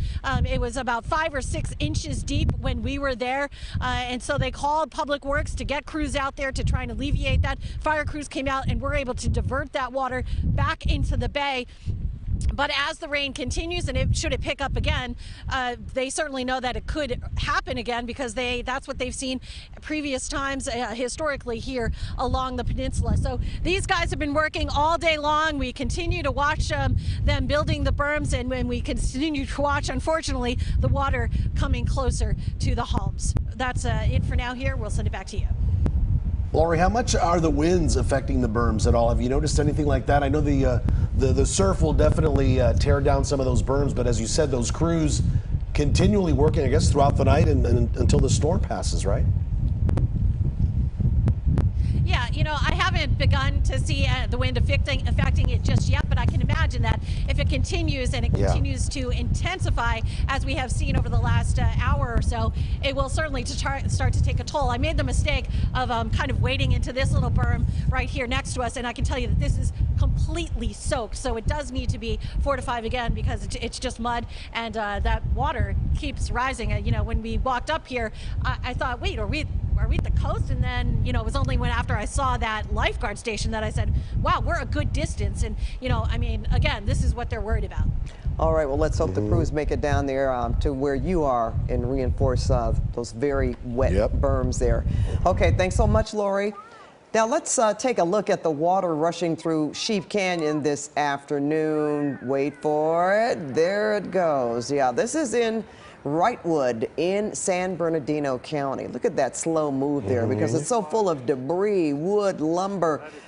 And that debris is from the winter storms that were being swept down the mountain. Logs, as you can see, other pieces of wood just kept coming and coming down that canyon wash. That's right, Pat. And it doesn't even look that deep, right? But look at the power of water, what it can do, how it can move those heavy logs, those heavy boulders. I mean, it's quite a sight to see out there. It is. All right, it's still raining out there, as you see in KCAL Nicole Comstock's shot. She spent most of the afternoon just getting up to Big Bear, but she is there tonight to survey Hilary's raft. Nicole? Yeah, you guys, I was just listening to the story you were talking about before, and it's just crazy how quickly those floodwaters can rise, and you can get in a very difficult, dangerous situation if you're near those locations. Here in Big Bear, we've had very heavy rain all day long. Right now, this is actually light rain compared to what we've been seeing out here right at the village here, which surprisingly had a good amount of people out today. Right now, pretty much a ghost town out here tonight because people seem to be hunkering down during the heavier part of this storm. But go ahead and take a look at the video that we shot earlier today on our drive up here. That's where things got a little bit tricky. Drivers had to wait for road crews to get them around a tree that came down on the 38. We're probably certain that after we passed that, there were other issues on the roadway. They were very quickly staging alongside of the road and getting out and cleaning those things up. We also saw bulldozers pushing small boulders off the freeway, so they were pretty busy when we passed by earlier this morning. They were rolling on down the mountains. 5 to 10 inches possibly of rain we're expecting to see in the San Bernardino Mountains by the end of this storm. Seems like we've already had a pretty good portion of that total there. Of course, that means flash flooding is a huge concern. We've seen some of those creeks filling up and starting to overflow a bit. Heavy winds, strong winds are also a big concern because that means you could have power outages, power poles down, trees down. Those are the things that people are concerned about tonight when they think about when they actually have to get back on the road, if they're visiting and drive out of here, or if they live in town. Take a listen to how people are preparing for this storm tonight as they head back home. Yeah, we're staying home, like putting towels against like the areas we don't want water to get into and stuff like that. And I'm over on the North Shore, so I'm right in the forest. Okay. And they start, moving back and forth to get a little nervous. Are you guys worried about flooding at your shop or anything? You have sandbags out? I'm only worried if the winds pick up that a big tree will fall through it, but we have insurance, so we're good. Hopefully you don't need to use it. That's right, yeah.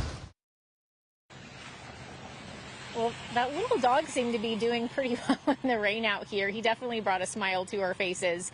But the manager there, the second lady you just heard from, who works at Oliver's Emporium, a pet store in town, what she was talking about is actually really scary. You have all of this rain coming down all day long, soaking up the ground here. And then you have these big trees. And if you mix in strong winds with that, that's basically a recipe for disaster, especially if you live in mountain communities where you have a lot of big trees like that surrounding your home. The good news is a lot of people actually did prepare for this storm this time around, getting all those warnings on their phone that this was the first ever tropical storm warning here in Southern California. So lots of people loaded up on sandbags. And we also have lots of crews out here with the fire department and public works, making sure if they have to respond to any swiftwater rescues, they have the equipment and the manpower in place to get that done. We'll send it back to you guys in the studio. Yeah, great to see how ready everybody was up there. Nicole, thank you. 3 emergency shelters are open, offering temporary refuge for the homeless.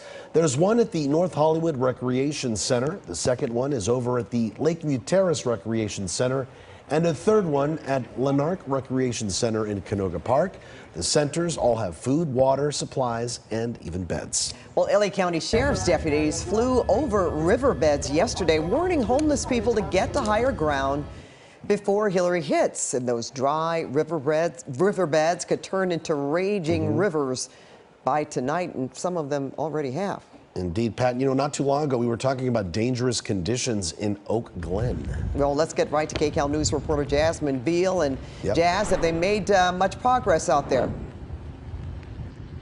No, and even more equipment has shown up, more response here by authorities. Look at this. The wind is just throwing the rain sideways. It's coming in sideways now, and it has not let up. The ground is so saturated. Before I tell you what's going on up the road here at Oak Glen, I mean, look, this is just a muddy mess here, and this has, just continued to fall and flow down Oak Glen Road. We're in the upper Yucaipa area, and as you see, about a half mile up, we're talking about the Casablanca, between Casablanca and Potato Canyon.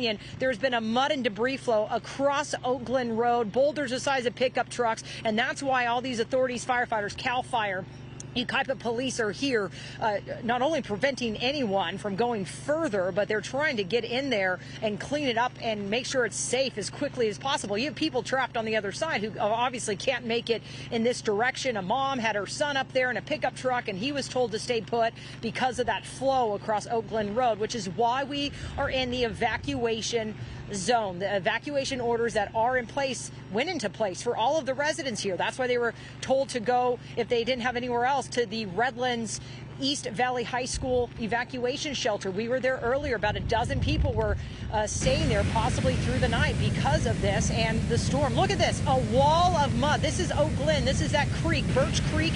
We're also near the Oak Glen Creek, but that is just how much mud and debris came off the hillside, filling up the creek. And yeah, you just see that wave, the wave of mud there, and that is what rushed across the road, essentially trapping everyone on the other side. And so these folks are trying to make their way there. Now, let me show you this other piece of video I just got from Crestline. My friend Julie McDermott sent me this from Crestline. They had all that record snowfall, and now they're dealing with this tropical storm, and this is flooding her road on Altdorf Drive. And she just sent me this. There's like a waterfall, she pointed out, coming down the side of the mountain there, flowing in, luckily, into a ditch and a culvert that she says has been cleared out. So that's the good news. So again, Oak Glen Drive is shut down. Do not try to make it in here. Again, this is under that evacuation order, and all of these authorities plan to be here. I've been talking to CAL FIRE through the night, of course, to keep their eye on this storm. Back to you. I just want to make sure we reiterate again, when you said that it's even gotten worse, the rain looks like it's let up a little bit where you are. Is it because of that necessarily, or a little, other but issues? It's just, yeah, a little, but it's the wind, and it's just blowing the trees and the rain, so it seems like it hasn't let up much, but it's been constant. It sure has, yep. Thank you. Thank you, Jazz. Yeah. Thanks, Jazz. KCAL's Joy Benedict is live along Sand Canyon, where they've been getting heavy rain for several hours now. Joy?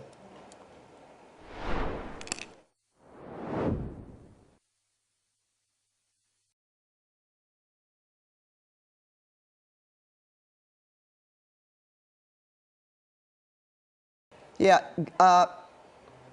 Hey, Joy, we're having a bit of trouble with your audio. We can't hear you right now, but we'll get back to you as soon as we work out our audio issues. And that's not surprising because of the weather, the conditions that we've been having, that, you know, things like that are bound to happen.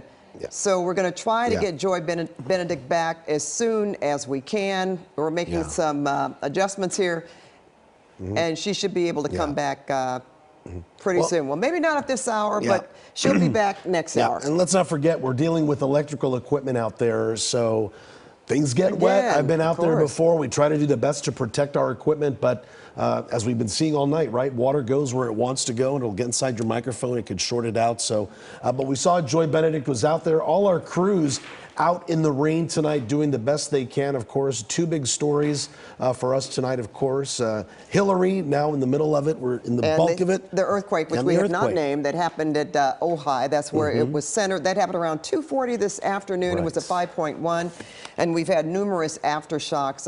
I said at last count, I thought 22, but that was a while ago, but to be expected. However, we heard from Dr. Lucy Jones, our seismologist here, that anything can happen. We hope that that was the aftershock and not a foreshock to something else. There's a 5% chance that it could be something bigger, but let's hold on to that 95% chance that that was the biggest one. And again, in real time, we've watched some of our issues happening with our crews, and not only our crews, but the emergency crews out there. And you know, the emergency crews, LA City, LA County, the state, everybody doing such a great job. They were at the ready. The resources were deployed. Federal. FEMA, the national, you know, just everybody ready and at the go. And here we are tonight. And that could be why that we have seen, well, the problems that we have seen, not to take anything away from them, but at the same time, it could have been much worse. We're not all hurt yet, but maybe that's because of the organization that we've had out there. We've talked about the bulk of the storm between a few hours ago till about 9 o'clock. Here we are,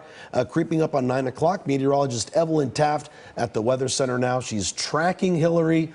Where are we right now, Ev? Pat, I mean, incredibly, the center of the storm over Compton and the basin, so it shifted gears a little bit for us, and that could change the game a little bit. We're watching it. Here's the thing with Hilary, really over the last few days. There's been a lot of wiggle room with this forecast because, frankly, it's not very often that we see a tropical storm enter the picture here in Southern California. The last time this happened, or the last time we actually saw a tropical storm make landfall, was over 80 years ago, 1939. So again, not a lot to compare it to, and we're really just sort of working with it as it comes through. We're looking at some extremely heavy rain that just came in through the Hollywood Hills, the Valley, through the 210 corridor there, and through the Inland Empire. And again, we're seeing some of the heaviest rain right now, but we could get a few more impulses and a few more thunderstorms as we move into the overnight hours. It's a quick moving system though, so it's going to really come in, and it's coming right out by first thing in the morning.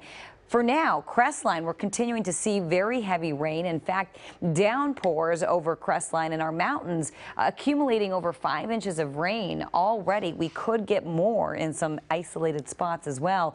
We're seeing a lot of yellow on your screen as we make our way along the 210 corridor there into Glendora. Take a look at that. This is all heavy rain in our mountain and foothill communities, into Pomona as well. Now take a closer look at what's happening right here as we move into Calabasas up through Simi Valley.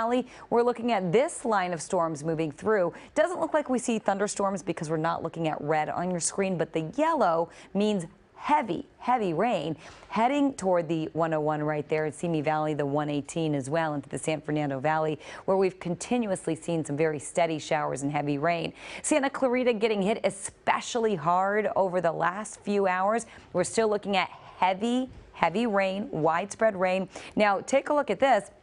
Rancho Cucamonga continuing to see heavy rain into Fontana, San Bernardino, Grand Terrace. The darker green color on your screen just means heavy rain. Once we start to see yellow, that could mean a downpour, and orange also heavy downpours and the potential for thunderstorms in the orange areas on your screen, and that's what you're seeing right there. As we take a closer look at Glendora, Rancho Cucamonga, San Bernardino, I do want to zoom in, show you exactly what's happening, and I want to track these cells and show you where they are and where they're headed. We do have the capacity to do that on our live radar. So let's take a closer look at what's happening right now in Rancho Cucamonga, in Glendora, Etiwanda, looking at some very heavy rain. I do want to show you a few more cities that are experiencing the heavier showers. Now we're going to head up to the mountains along the 18. We're going to ride into Arrowhead Springs, Crestline, Twin Peaks. That's where we're looking at some of the heaviest rain right now. We've got another little orange spot in Devore Heights and Devore, looking at very heavy rain there. Now let's take a closer look at Rancho Cucamonga into San Antonio Heights, Claremont, making our way towards San Dimas. Very heavy rain continuing along the 210. Really, our mountain and foothill communities looking at the heaviest rain at the moment. I do want to take you back to this spot because we are tracking this line, this yellow line of very heavy rain that's spanning all the way from Woodland Hills into Simi Valley. So what I want to do is take a look at your forecast cone right here. Everything moving generally to the northeast. So let's take a closer look at where we could see that rain over the next little bit. So you will see Chatsworth really in the next 12 minutes. Santa Susana Knolls expecting very heavy rain in Lakeside Park as well. As we do one more track for you, looks like in the next 7 minutes, Canoga Park could get hit with some very heavy rain, and Chatsworth as well. So we're continuing to monitor it for you, but I will tell you this really isn't quite it. We don't want to let our guard down quite yet. I know the storm really didn't pan out the exact way we thought it could, which is good. Really, at the end of the day, we are actually looking at much calmer conditions. But again, we're not done yet. There's still a lot of rain. There's still a lot of potential for flooding. We're looking at flooding. We've been looking at swiftwater, or watching swiftwater rescues all day. The fire department standing by. So again, we are expecting to see that heavy rain stay with us over the next few hours. Let's take a look right here. We do have flash flood warnings in effect across most of Southern California. A lot of these have now been extended through the 3 a.m. hour. And take a closer look at what's happening right here. The blue on your screen behind what you're looking at, behind these cells. See right there, that light blue that flashes across your screen. That entire area is now under an extended flash flood warning through 3 a.m. Again, that's 3 a.m. So it's really a considerable threat at this point through parts of San Bernardino, through parts of the LA basin as well. And as I take a bird's eye view of the radar with our warnings, I just want to show you everything all at once right here. You will see a lot of yellow as we just went through, our local mountains, and really through parts of Agora Hills, Thousand Oaks, Simi Valley. That's where we're looking at that line of storms moving through as we were just tracking them for you. So we're going to continue to track these cells for you as we get a bird's eye view. Just a reminder that we've got more rain left. I do want to zoom out a little bit and show you what's happening to our south. So you will see the brunt of the storm is really moved in. Remember, the center of what is now left of Hilary is over the basin. So we could actually get a little more rain over the basin than initially anticipated. And also we are tracking rainfall totals. And we do want to take a look at what's happening really over the next few hours, because of course they're still very active these next few hours, and we're going to continue to track what's happening now. But I do want to take a closer look at what's happening as we head overnight and through tomorrow morning. And with that, our Olga Ospina has the latest. Olga. Yeah, and you know, we're still looking at a few more hours of intense rain. So really the intensity of Hilary has been in the afternoon hours of today into tonight. Moderate to heavy rain, heaviest in the mountains, 6 to 10 inches once this storm is through with Southern California. So one of the biggest concerns, of course, flash flooding. That's going to be up in those higher elevations. If you're in the recent burn scars, also there we could be talking about mud and debris flow dangers, and very strong winds also into tonight. Still feeling them as we head into Monday, but by tomorrow really things start to weaken. The rain decreases, and I'll take you through our futurecast, show you what to expect over the next several hours and as you wake up tomorrow morning. So here we are. We're not looking at rain quite as widespread as what we were seeing this afternoon, so that is good news. However, still a lot of big pockets of some heavy rain currently, or as we head into the 10 o'clock hour over the Fraser Park area into Ventura County. We're looking at still some heavy rain through LA and some portions of out through Temecula also, even parts of the Inland Empire. By 12:30 in the morning, still that heavy rain through Ventura, and then also still through the San Bernardino County Mountains, the San Gabriel Valley, and still heavy rain as we head into the 3 a.m. hour. Look at that through the I-5 corridor along the 210. If you are in the San Gabriel Valley, still seeing that heavy rain. And by 6:15, if you happen to be traveling out to parts of the Coachella Valley, some of those high deserts, that's where we're really going to be seeing some pretty widespread rain. And as we head into later in the morning, that's going to continue to push to the north, and parts of LA, Ventura still impacted. Orange County and Inland Empire, as you head out the door tomorrow morning, not too bad. Most of you will be enjoying some drier conditions. Will continue drying out throughout the day on Monday, and even by late morning, early afternoon. Look at this. A very different story than what we had today. So still some spotty cloud cover, but things will clear out. We're looking at some sunshine by the afternoon. Yes, some sunny skies on Monday, and then just a few pockets, some isolated pockets of some showers, especially for some of the deserts and mountains. And that will be the story as we continue through Monday, and then drying out as we head into Tuesday. Want to show you winds as well, because that's going to be another part of our weather story. We're still looking at gusty conditions.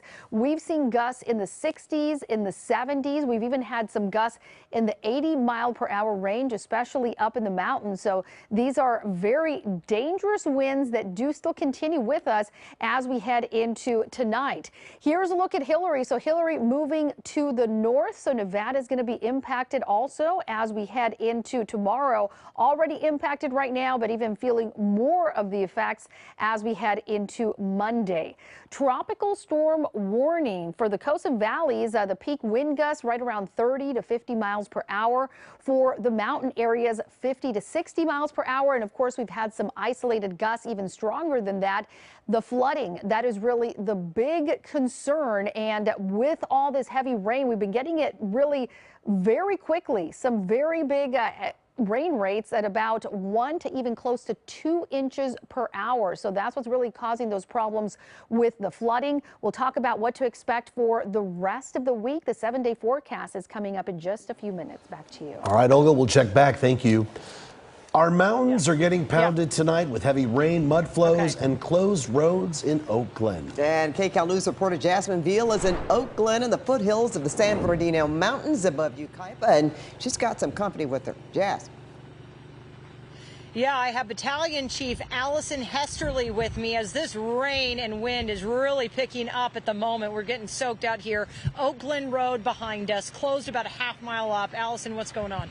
That's correct. The road is closed from just west of where we're standing all the way up to almost Chagall, and it is completely impacted with mud, debris, rocks, etc., all the way to the Oakland Steakhouse on the other side. So we're talking a couple-mile area that has been completely blocked off. We have multiple residents. Those that didn't evacuate are sheltered in place. Fortunately, on this side, we haven't had any calls for service, but we do have equipment here on standby. The current situation is the loaders have just come in for night shift. They're making every effort that they can to try to clear the mud and debris, but as the rain continues, feel that gust, right? Absolutely. The rain continues and the wind. It just is difficult for them to get through the mud because literally their tires are slipping through the mud as they're trying to clear. So that's a concern. You can't respond in an emergency to folks on the other side, and this is in the evacuation zone. That is correct. We just did get a county resource. We have an all-terrain vehicle that's here on standby. But again, the risk and the odds of being able to get that piece of equipment through, we're actually not sure. So we're here on standby, and we're hoping that we don't have any significant calls for emergency services in order to allow the crews time to get everything cleared. And as I ask you a few more questions, we have video from like a wave of mud just coming out of the creek up there on the side of Oakland Road, and then obviously washing across, and that's what happened. But this is larger than I even realized. You said it's a wide area of Oakland shut down. It absolutely is in Oakland, and as well on the other side in our other branch in Forest Falls. Valley of the Falls Fire Station is completely blocked. The road is impassable all the way to the east. East of Valley of the Falls Station. All the residents are sheltered in place. Again, those who chose not to evacuate are sheltered in place, and the roads again are completely impassable, and we can't access the residents. What have you seen? I mean, I've been out here. It's been nonstop rain. We're standing in inches of just mud, and it has not let up.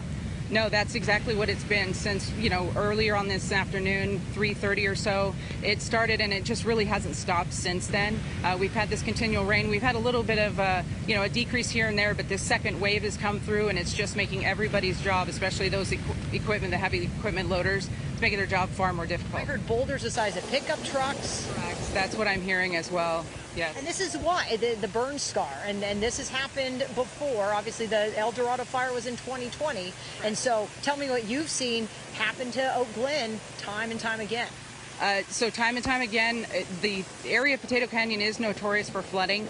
Even not in a major rain event, it typically does get washed out just because it lays lower than Oak Glen Road. So that's a very notorious area. But even before 2020, it was known for that. But since then, obviously, the increase of flood activity and debris flows has significantly changed. That's what happened. So no reports of any major injuries or concerns with people sheltering in place, but we are trying to get this mud flow off of Oakland Road so it can be traveled again. That's correct. We are fortunate that we haven't had any calls for service in the areas that are impassable, and we're hoping that it remains that way, but we'll find a way. If we need to get somebody into an emergency, we'll find a way. You always do. Battalion Chief Allison Hesterly, thank you so much. We'll keep checking back in with you. I also have some video from Crestline. I was up there covering the snow a few months ago, and some folks just sent me video of the flooded roads in Crestline. I think we can take a look at that. Even pouring off the hillsides up there, creating like a waterfall coming down into some of the culverts and the ditches. But they say no major flooding. It's doing its job. What crews had already cleared out a lot of the drainage canals, so the water's just really flowing down Altdorf Court. And residents have come out to check it out because this is a lot of rain in our mountain communities. Bringing it back out here live. Again, Battalion Chief, thank you so much. I see we have CAL FIRE. We have Yucaipa Police here. We have the heavy bulldozers that just headed up Oak Glen Road. So we'll keep you posted as this rain is relentless. Send it back to you. Yeah, thank you both. Very great to get the information out there from Crestline. Thank you. Excellent. All right, not long ago, Pat, the National Weather Service sent out an urgent warning to the people in the western LA County and eastern Ventura County areas. Well, assignment editor Mike Rogers at the desk has been monitoring that situation, and people want to hear what you've learned, Mike. Yeah, Pat and Juan, we don't kind of see these very urgent tweets from the National Weather Service very often. We'll show it to you. This one was, one of those all caps, heads up, up. Dangerous flooding in the area between Point Dew, Point Mugu, Camarillo, Westlake Village, Somas, and Spanish Hills. This is life-threatening flooding, and that is what is being dealt with right now in some parts of Ventura County. Now, I want to show you some video. This was in the San Fernando Valley, actually, on Sherman Way, kind of right near Laurel Canyon, and you can see the water pooling up there right in the middle where the those vehicles are. Now, 5 vehicles got stuck in this. LA City Fire said they had to help one person out of one of those vehicles. Luckily, nobody injured, but look, that water pooled up right there, and it's the age-old thing, turn around, don't drown. If you see any standing water, don't try to drive through it. These people apparently did, and this is the result. They kind of got stuck there a little bit and had to get rescued by the fire department. Now they're probably going to have water damage to their vehicles as well. I want to come out to my computer here, though, because I want to tell you about a situation that is happening in Ventura County. This is the Ventura County Fire Department helicopter, and they've been kind of in this area of the Santa Clara riverbed. Unfortunately, we have told you before about people needing to be rescued from the Santa Clara riverbed. Ventura County Fire says they just rescued 2 people out of the Santa Clara riverbed, kind of in the, almost near the city of Ventura exactly. There was a second situation up here in Fillmore that they were dealing with as well, where people were actually trapped in the river underneath of a bridge. So a lot going on here. This is just kind of the monitoring system. Every red dot here is an active call that one of our fire departments are dealing with. You see, this is the water rescue I was telling you about out here in the Satacoy, city of Ventura area. So as we come back out here to the desk, there's a lot going on out there, Pat and Juan, and we're going to continue to monitor it here from the desk. All right, Mike, thank you for that update. Now to San Bernardino County, the Cajon Pass has been getting hit with nonstop rain since early this morning. But believe it or not, it's still open. Now, that is surprising. Yep. Let's get to KCAL's Lauren Posen. She's along the Cajon Pass with the very latest conditions there. And Lauren, I'm said surprising because that closes down on almost any rain event. But for something in particular like this, we're kind of surprised that it's still open. I know, it's really something, and I spoke to Caltrans earlier tonight, and they told me that it all comes down to the preparation, and that's what they're really saying is the reason why things are looking so well like they are. Let's take a look at the Cajon Pass over here. Let me step out of the way. You can see, we've noticed a lot more traffic heading now going southbound than northbound, but drivers are definitely taking it easy, which is nice to see because these roads, it's so dark, you can't see anything in front of you, and as this rain comes down, it makes visibility very difficult. We've also noticed a lot of the drivers putting their flashers on, warning other drivers to slow down behind them as they come down the Cajon Pass. We checked with Caltrans, again, no major incidents. Now, understand this, though, there's debris, mud flow, and rockfall in the mountain communities, but they say everything is minor. And again, another very good sign here. There is still a closure at State Route 138 and State Route 2 over at Sheep Creek Bridge. Water crested over it, and crews are there now working to clean it all up. Now, check this out. This is some fun video I want to show you. We met up with a West Covina resident who came out this way with his family, and they came here to go off-roading. And this is the video he shared with us. He says, he just had to take advantage of this chance to go off-roading in the rain in August. It's just something he and his family had to experience. We were up here at Miller Canyon. We went off-roading from all up Silverwood, from all the mountains all the way up there. It's not too bad. It's just regular rain. It was no wind. Are you worried about heading back down with the roads, or? No, we've been in contact with people that live around. So we have people here in Muscoy, and then we have people in Upland, and they say weather's just rainy, so nothing we can't handle. When we spoke with him, the winds weren't picking up as much as they are now. And I also spoke with another driver about a half hour ago. They didn't want to go on camera, but they told me that they actually pulled over here. They're on their way to Vegas, and they just said, we want to wait it out a little bit. We don't feel comfortable driving. And that really is some good advice. If you don't have to be on the roads, don't.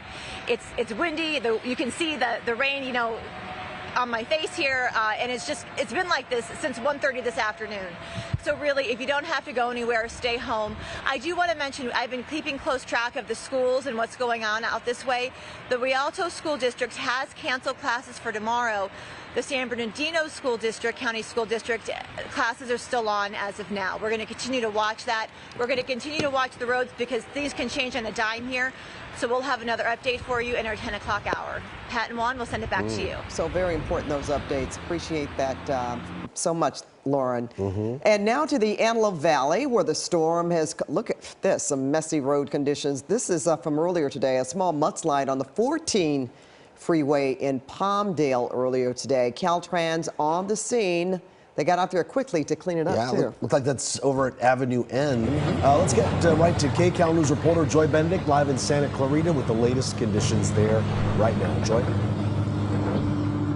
Yeah, guys, it is still raining. I mean, it has been relentless all day long, and it soaks you to the bone, I'm going to be honest. But where we are right now is Soledad Canyon, and that's because this is where crews are. We've been showing you the last few hours how the hillside came down from a construction project going on here near Sand Canyon. It completely covered the road, but you can see they have been making some progress as crews have been out here now for a couple of hours trying to get all of the rocks and the soot and the mud off this roadway that has now been closed for quite some time. But take a look at the video from earlier today as you could really see just how covered this was with mud, and from up above you can see why. I mean, it's like the fence created a tiny swimming pool here with the big mountain of the hillside above it. Now neighbors tell me what's being built here is some sort of a shopping plaza over the next few years, but it sits right next to a condo community right here, and so they are concerned about the water and the mud eventually flowing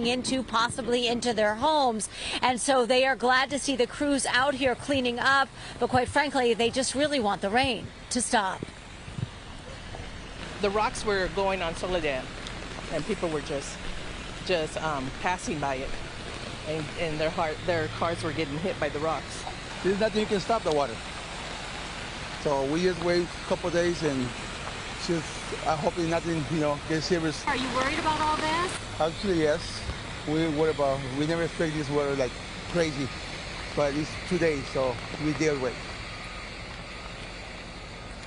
They're dealing with it, and they're hoping that it doesn't make it any worse. Now, this is the same project that around the corner on Sand Canyon has washed away part of the roadway. There are crews up there. Sand Canyon is also closed now in both directions because of that road being washed away. They didn't even allow us up there because they were concerned about just how unstable that road may be. So that's something that we're going to have to check back in on in the morning once the light comes up and they can really assess the situation a little bit more further. So if you do live in this area, Soledad Canyon, Sand Canyon, both of them have closures either one way or both way, so you may want to avoid the area altogether. But guys, the rain is still coming down, so the hope is this cleanup, well, they won't have to do it again in a few more hours when more mud and rocks wash onto the road. Listen, back to you. Yep, fingers crossed. Joy, thank you.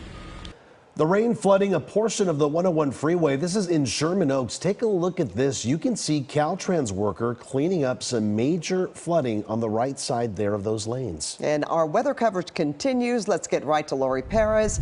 She's live along the coast in Long Beach, where some strong winds have picked up tonight, and they're worried about those sand berms holding. Yeah. Lori.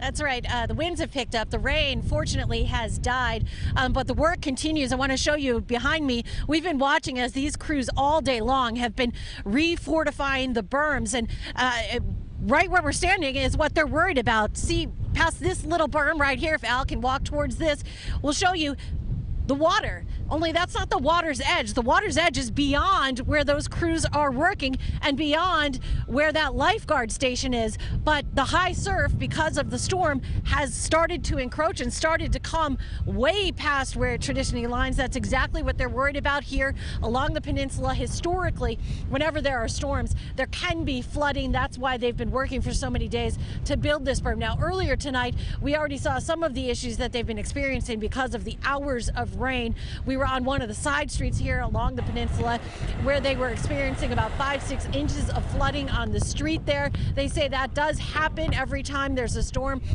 because the rainwater is trying to go out through the storm drains, but then there's high tide, so those two forces are competing against each other, and it can be difficult to kind of drain the area. So a homeowner quickly called the public services, who came out, and they were able to divert it to pump out the water back into the bay to alleviate that. You know, the homeowners around here are certainly used to storms and some of the impacts, but this one was certainly a little bit different than what they've seen in the past, and so they were listening to the forecast and bracing for it.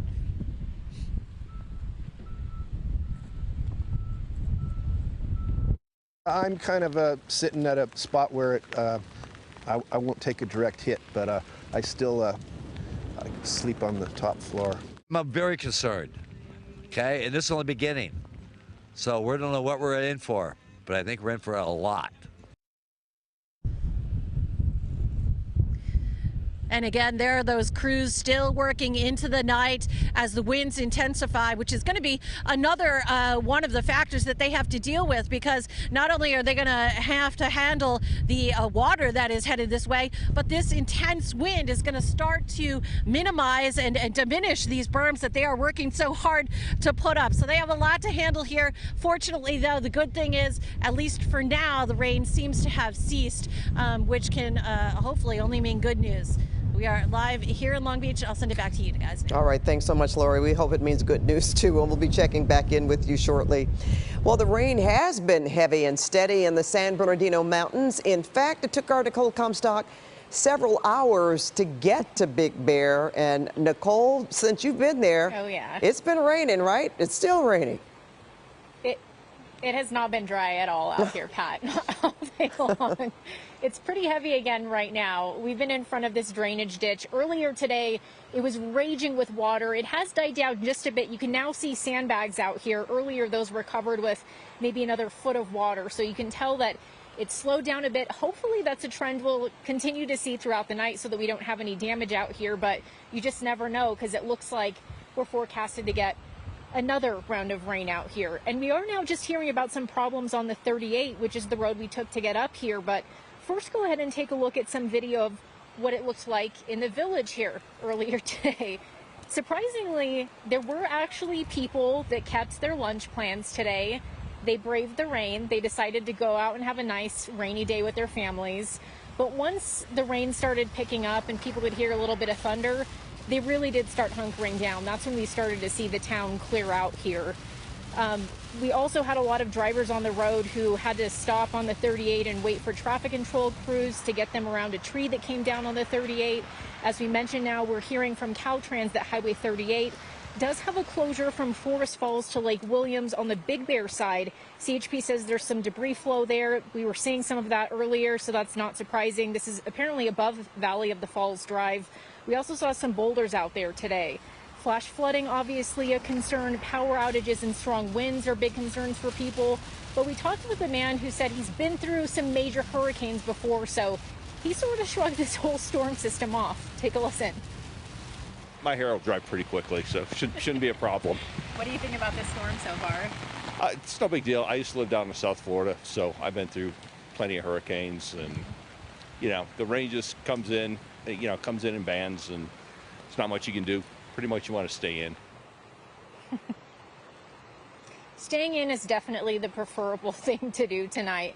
As we mentioned, it's going to be raining out here on and off throughout the night, so the best thing you can do definitely is stay off the roads. People say they'll take this rain out here, though. Anything but snow. They are totally fed up with that after they had this historic blizzard winter weather this year. We'll send it back to you in the studio, Pat. I can certainly identify with that the sentiment. That is for sure, Nicole. Thank you. And as we are tracking Hilary, a 5.1 earthquake was felt over a wide area of Southern California. The quake was centered just southeast of Ojai. And KHAL's Ross Palumbo joins us live now from downtown Ojai with a look at some shaking and some damage that was sustained there. Ross.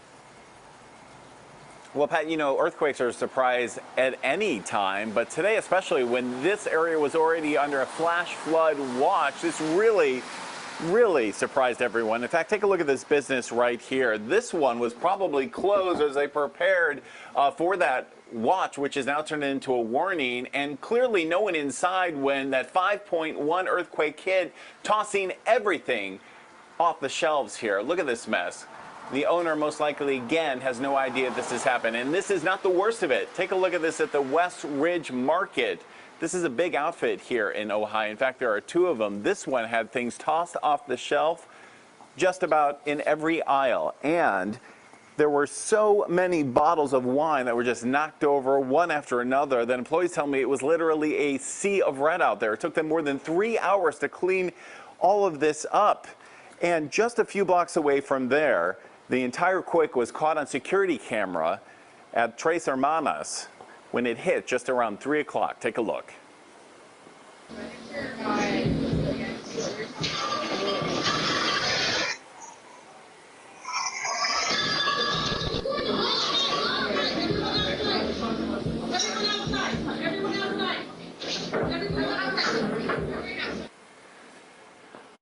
Yeah, I've lived in Ojai since 1993, and this is the worst earthquake I've felt since in all that time. Yeah.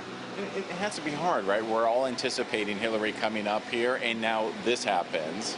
I mean, some scary moments. Caught us off guard, to say the least. Yeah, for sure. Once the bottle started flying off the wall, it was a little like, oh, wow. And then the small quakes that have been happening after are a little unnerving, for sure. But 100%. Yeah. How are the customers, especially the customers with small children? They're having some trouble getting one of the children out, right? Yeah, it was, it happened so fast, and I think everyone just reacted with their gut, and it was really impressive to just see everyone help each other. And that was not the only place where bottles were flying. Look at this wine boutique here. Bottle after bottle flew off the shelf here, and this was their reserve collection. These bottles are $300 to $400 a piece in all. They lost about 100 of them. The total value, probably around $5,000 tonight. They are just hoping insurance kicks in and pays for all of that. Back out here live, this is yet another business that was most likely closed during the quake, and you can see broken glass, broken plates and cups on the ground. This owner probably doesn't even know what they're going to be coming in here to tomorrow. And again, this is all because they were under a flash flood watch at the time. Tonight, that has turned into a flash flood warning. But I got to tell you, the remnants of Tropical Storm Hilary really hasn't been so bad so far, at least. The rain has actually subsided. The worst of it is still on its way up here, moving to the northwest. But Pat, so far, it hasn't hit, and that's a good thing because they are still shell-shocked from the flooding they had out here in January in those mudslides. That's why people are taking Hilary so seriously. Again, though, out here live, look at this. Barely a drizzle, barely anything running along the gutters here. People are still shaken up from what happened at 3 p.m. today. They are hoping actually that that is the worst of it, Pat, and that the rain turns out to be a total fizzle. Fortunately, in all of this so far, no one hurt and no serious structural damage. We'll keep you updated from Ojai. Tonight, though, that is the very latest live, Pat. Back to you. All right, we are hoping for a fizzle, Ross, and we will take every break we can get. Thanks so much. Our other big story, they're getting a big drencher in the desert. Roads and streets are flooded in Palm Springs. This is what our next weather team of meteorologists has been warning us about. The desert, of course, is flat, and the sand can only absorb so much water. When a lot of rain comes down very quickly, like it is today, where is for all this water to go to? Let's go now to Jason Allen live in Palm Springs. Jason, what's the situation out there tonight?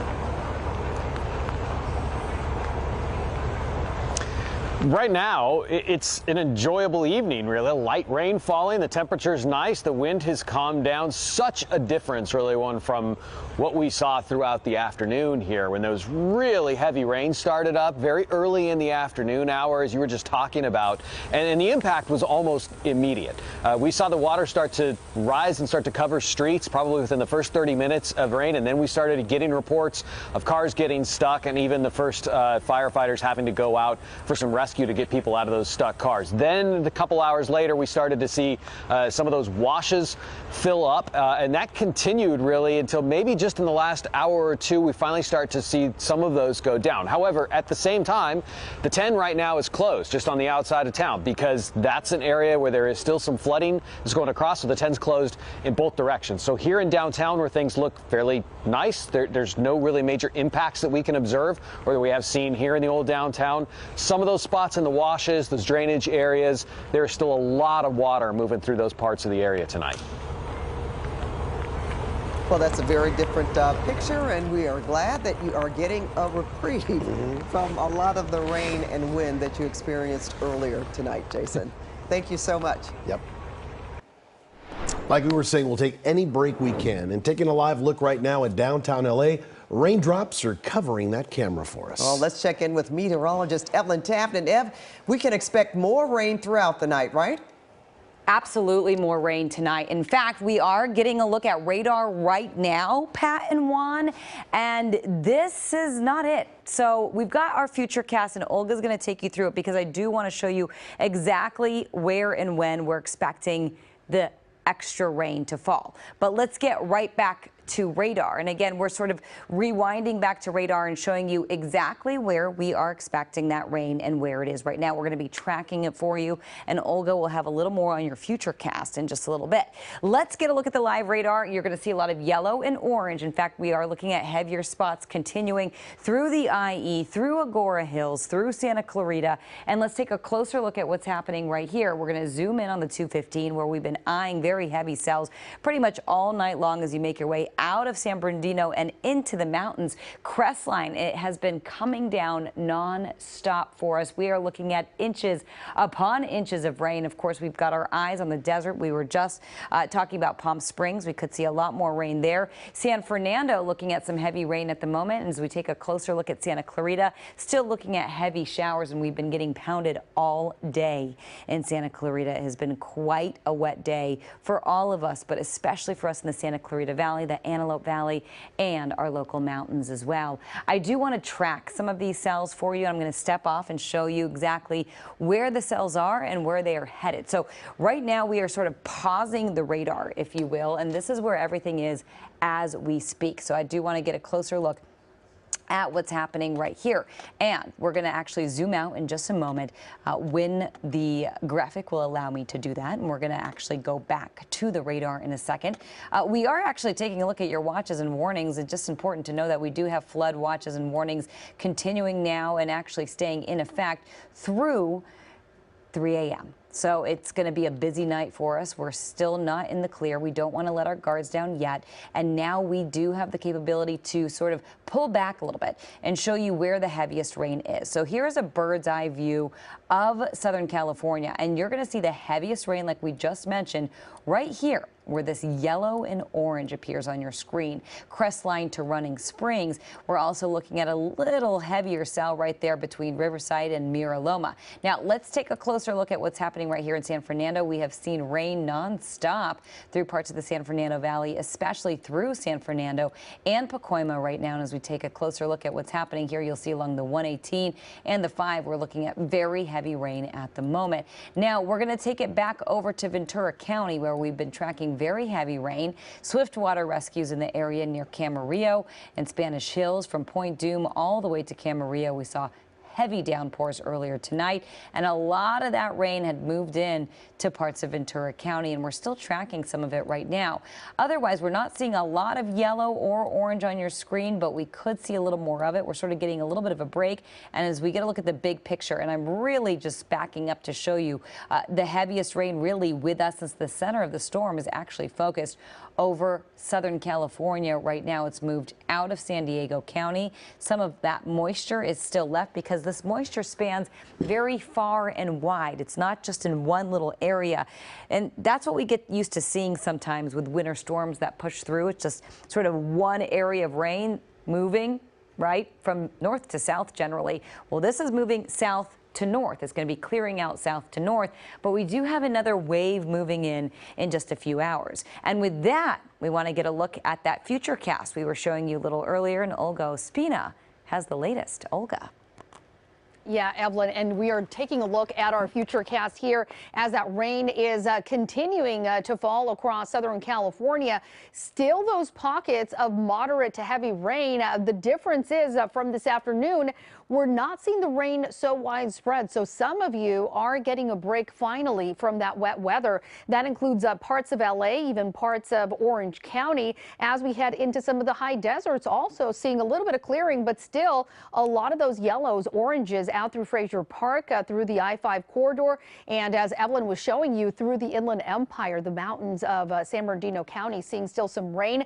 As we head into the overnight hours, we will still see some activity. However, it's going to become a little bit more isolated in nature. You'll still see some wet weather at just around 4 a.m. out through the I-5 and up into the San Gabriel Valley. And look at this, a lot of moisture moving to the eastern portion of our region through the Coachella Valley and a lot of those high deserts as that storm continues to push to the north and impact Nevada as we head into tomorrow. Really some of that heavy stuff out there. For 6:45 a.m., if you are out the door early in the morning, keep in mind out through Ventura County, a few pockets of some heavy rain, but again, not quite as widespread. A lot of us just seeing more of that light to moderate rain, and then still just that eastern portion of that more widespread rain, that wet weather, and still impacting parts of Ventura County at the 9 o'clock hour. But most of us really start to clear out by Monday morning, and by late morning into the afternoon hours. Look at this, just some lingering cloud cover for some of you. Some of us may even see some sunshine at this point. We'll see more of it as we head into later in the afternoon, and then just a few isolated pockets of some wet weather, especially for the higher elevations as we head into the late afternoon and into the evening hours. All right, winds, that is another part of our weather story. We're seeing some gusty winds across those higher elevations for mountains and deserts. We have seen wind gusts in the mountain areas in the 50s, the 60s, and even some isolated gusts in the 70s and even into the 80s. So some dangerous conditions. We have, of course, very saturated soils as we have been seeing some steady rain and pockets of very heavy rain throughout the day. Once you get those winds, it really creates quite the danger out there. Tropical storm warning. So for coasts and valleys, we've seen peak wind gusts of 30 to 50 miles per hour. For the mountain areas, again, those stronger winds, and the mountains is also where we have seen that heaviest rain with some flooding. We actually have a flash flood warning still across a lot of our area, and still looking at more rain falling across our region. So flood watch also in place actually for most of us, not just here in Southern California, but much of the West being impacted by the wet weather. Want to take a look at the 7-day forecast and temperatures. It is going to be quite humid with all this tropical moisture moving through, and temperatures in the 80s, but again, it'll feel even a little bit hotter than that due to all the humidity in the air. Things dry out nicely on Tuesday, and look at that. We'll continue with dry weather for the rest of the week. Some sunshine appears too. This storm is moving through very quickly. Valleys 80s tomorrow, back into the 90s by Tuesday.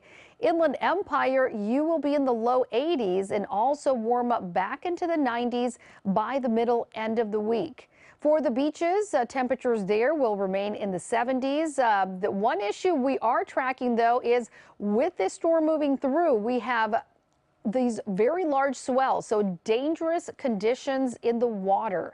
High desert numbers go from 80s to 90s for you also, and still the chance of isolated thunderstorms a possibility as we head still into Monday. For the mountains, temperatures in the 60s turning into 70s, and again, that is where we are seeing the greatest risk of those strong winds and of course of the flash flooding due to the really extreme intense rain that they are getting out there right now and still will continue to get as we head into the coming hours. Back to you guys. All right, thanks so much, Olga. Glad to hear we've got some sunshine That's coming right. our way, though. You know what, in the meantime, in the midst of all of this, LA City leaders say that so far there have been no injuries or major damage to report. That is some great news. But LAUSD Superintendent Alberto Carvalho announced that schools will be closed tomorrow because of the storm. The peak of this storm will take place in the middle of the night, depriving us of our ability to inspect schools or determine access to schools to be safe. As early as 5:36 a.m., we have students usually walking to school.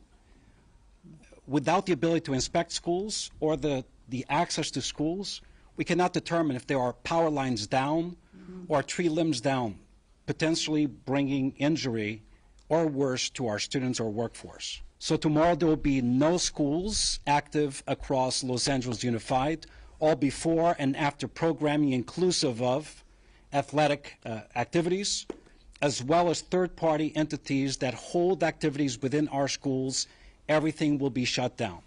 We expect full resumption of all educational services beginning Tuesday morning as scheduled. We expect and will be advising our teacher colleagues to load assignments around 10 o'clock in the morning for asynchronous learning opportunities across Los Angeles Unified. We tested our connectivity, our device empowerment, and the operability of our learning management system, Schoology, which students, parents, and teachers got really used to during the pandemic. It is operating at 100%. Materials have been loaded, resources are available. Now, here are some other school districts who cancel classes: Fontana Unified School District, Pasadena Unified School District, Rialto Unified School District, William S. Hart Union High School District in the Santa Clarita Valley, and Bear Valley Unified School District. Schools will all be closed tomorrow. And it's not just the kids. We have important information for all Cal State students as well. Cal State LA and Cal State Fullerton have both canceled classes for tomorrow. The faculty and staff will all be working from home. 3 emergency shelters are open tonight, offering temporary refuge for the homeless. Now, there's one at the North Hollywood Recreation Center, the second one at the Lakeview Terrace Recreation Center, and a third at Lanark Recreation Center in Canoga Park. The centers have food, water, supplies, and beds. And get this, if you need a ride to get to an evacuation center, Uber is offering